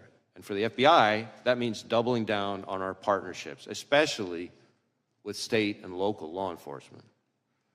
Whether it's working through our hundreds of joint terrorism task forces, to build out source networks to identify those who slip through the cracks, or targeting the worst of the worst responsible for the violence that still plagues far too many communities through our Safe Streets task forces, or taking the fight to the cartels responsible for trafficking the dangerous drugs like fentanyl, pouring into our country and claiming countless American lives. Staying ahead of the threat also means continuing to disrupt the cyber criminals ravaging businesses, large and small, and confronting nation states like China, targeting our innovation and our critical infrastructure. At the Bureau, we're proud to work side by side with our brothers and sisters in federal, state, and local law enforcement, our partners in the intelligence community, and others around the world to fulfill our commitment to keep Americans safe. Now, on Friday, the FBI will celebrate its 116th anniversary. 116 years of protecting the American people and upholding the Constitution. 116 years of working with our partners to safeguard the communities we serve. 116 years of innovating to stay ahead of the complex, evolving, and very real threats out there. I am proud of the legacy the men and women of the FBI have built and all they have accomplished for the American people. So, if I may, as we approach this week's anniversary, I would just like to say to all those who are part of the FBI family, from our current employees to our formers, And to our partners across law enforcement and the intelligence community, thank you. Thank you for dedicating your lives to this country and to its people. It is both humbling and an honor to serve alongside you, and I look forward to the work we're going to continue to do together. And with that, thank you again for having me, and I look forward to our discussion. Thank you, Director Wray. Excuse me. We'll now proceed under the 5-minute rule. The gentleman from North Carolina is recognized for 5 minutes. Thank you, Mr. Chairman. Director Wray, I'm way down here. I appreciate the chairman giving me this because I've got to leave. But let me ask this question. Why doesn't the FBI disclose to the American people all of the investigative detail and evidence that you are gathering as it is gathered? Well, we have tried to be transparent with both Congress and the American people as we're going along in the investigation, frankly, unusually so for an ongoing investigation, given the sheer nature of it. We have provided a lot of information. I expect to continue to provide information. I expect to be able to provide some additional information here today in response to your questions and your colleagues. But part of the issue is that, as like in any investigation, as we proceed, facts evolve. Our understanding of what somebody said turns out to have more context that we didn't have before. We have additional leads out there. So part of our goal is not just to respect the ongoing investigation process, but also to make sure that we don't prematurely provide information that then 2 days later turns out to be different than what we told people, because that's very much, kind of a natural part of any investigation. So, did Crooks fire 8 shots? We have recovered 8 cartridges on the roof. Why was Crooks allowed to get off 8 shots? Well, that, I think, is something we're still digging into. Again, maybe this is a good place for me to make clear the different investigations that are going on. So, because certainly I understand